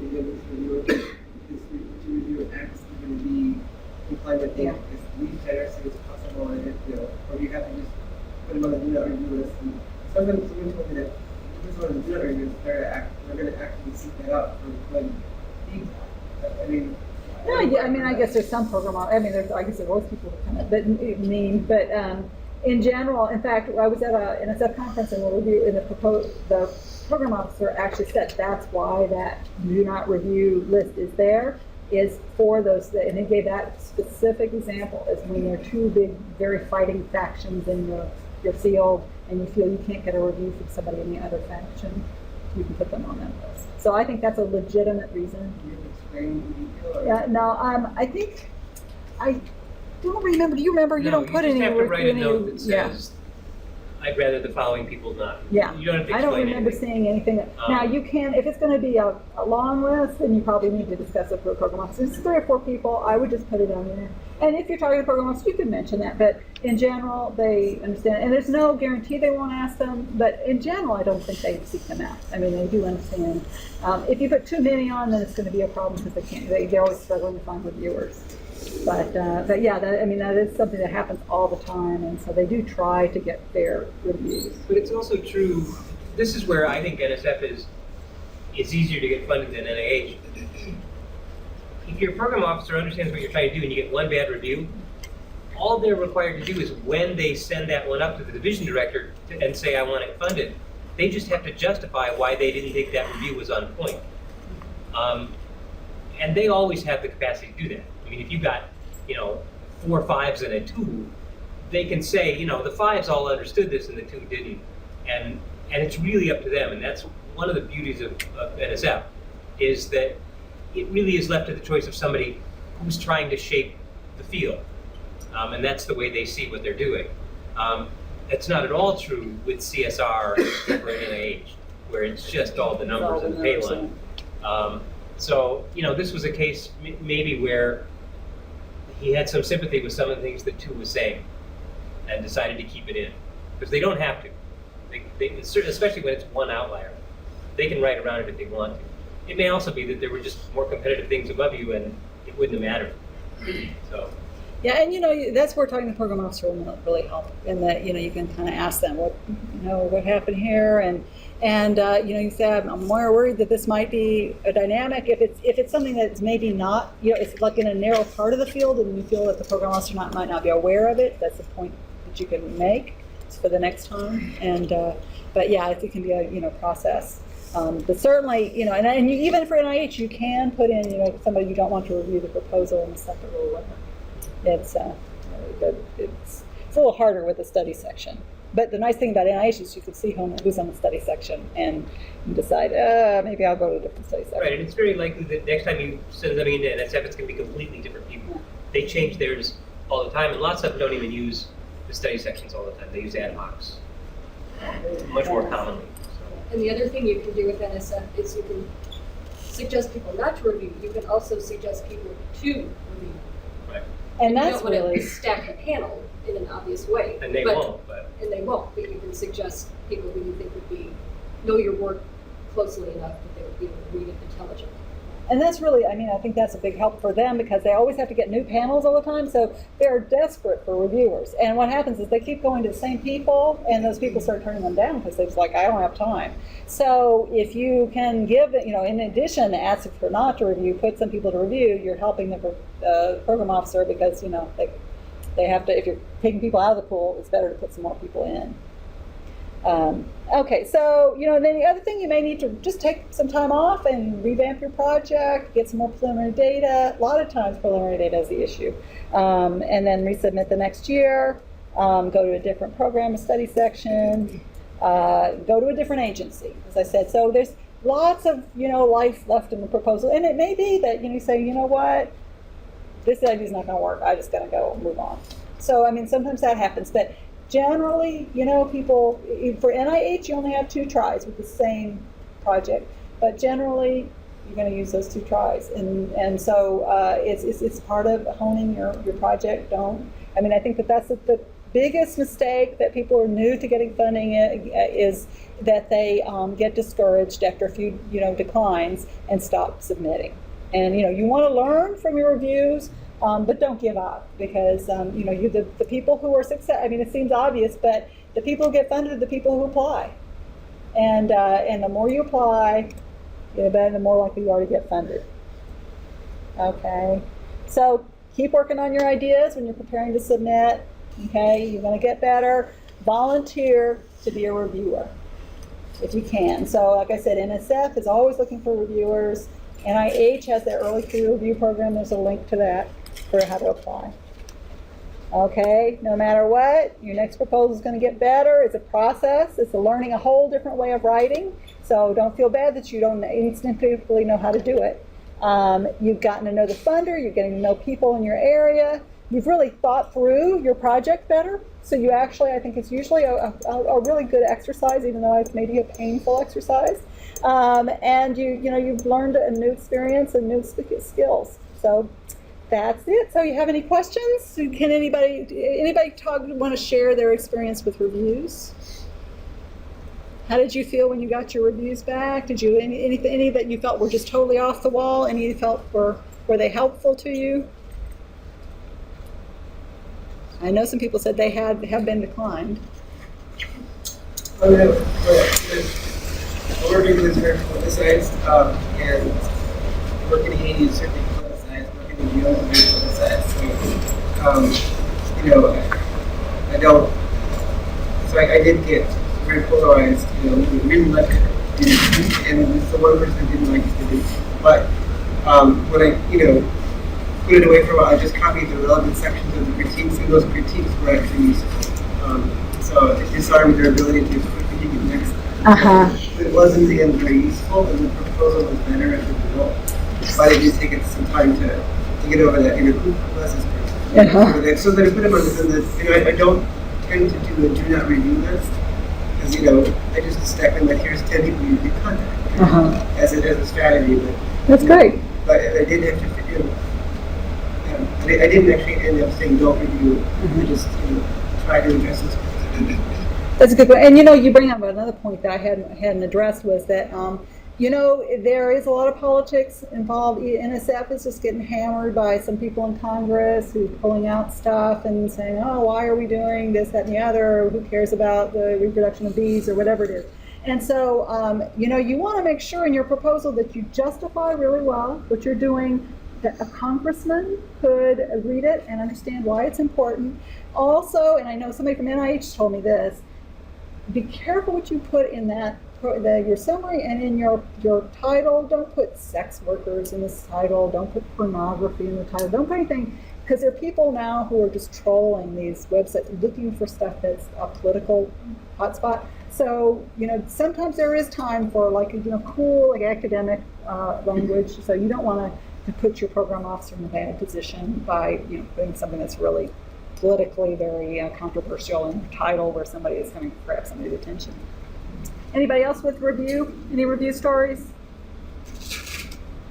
Yes. It's not a review story, but I was talking with someone this week in the sciences who submitted and was proposals for like 1 time. He's going to resubmit it, but he said if it's not accepted again, he'll have to change paths quickly because his field has moved so fast for 2 years. He said it just would not be a hot topic anymore. So I don't think that's been that. I mean, that's how fast it's moving. Yeah, that definitely does happen in some fields. And, you know, and on the other hand, that can help you if you happen to be in that hot area. So I was working with somebody who was doing, you know, environmental effects of nano materials. And she was going to do a particular thing. And as she talked to the program officer, she said, I've been wanting somebody to do that. You know, put in there your proposal this time. I really want somebody to do that. And she did, and she got funded. And if she had waited a year, she probably, you know, somebody else might have done that. So definitely there are, you know, so if there are, you know, good things and bad things about being right on the edge in a fast-moving field, you know, and you want to be aware of that. But, you know, and some fields are that way and some are not. And it can be a great opportunity, but it can burn you if you get behind. Okay, well, thank you so much for